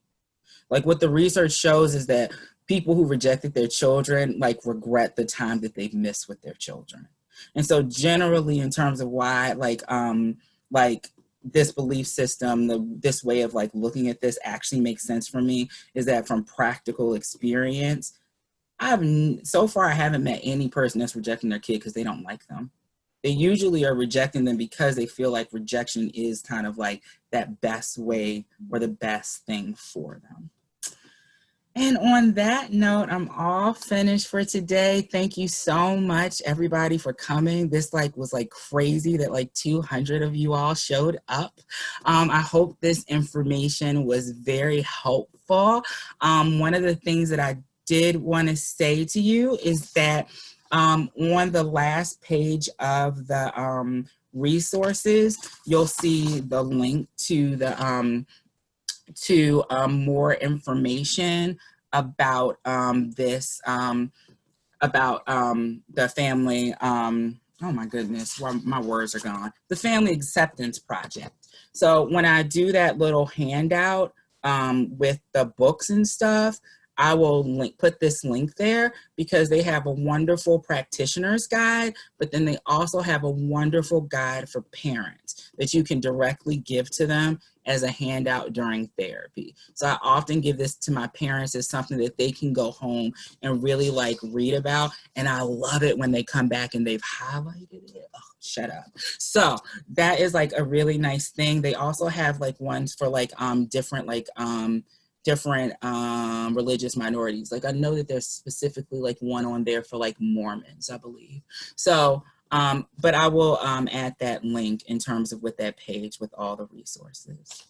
All right, you all, take care. Be safe. Be nice to our kids. Bye. Thank you. You're welcome. And if you have any questions for Bobbi, you can just put it in the chat.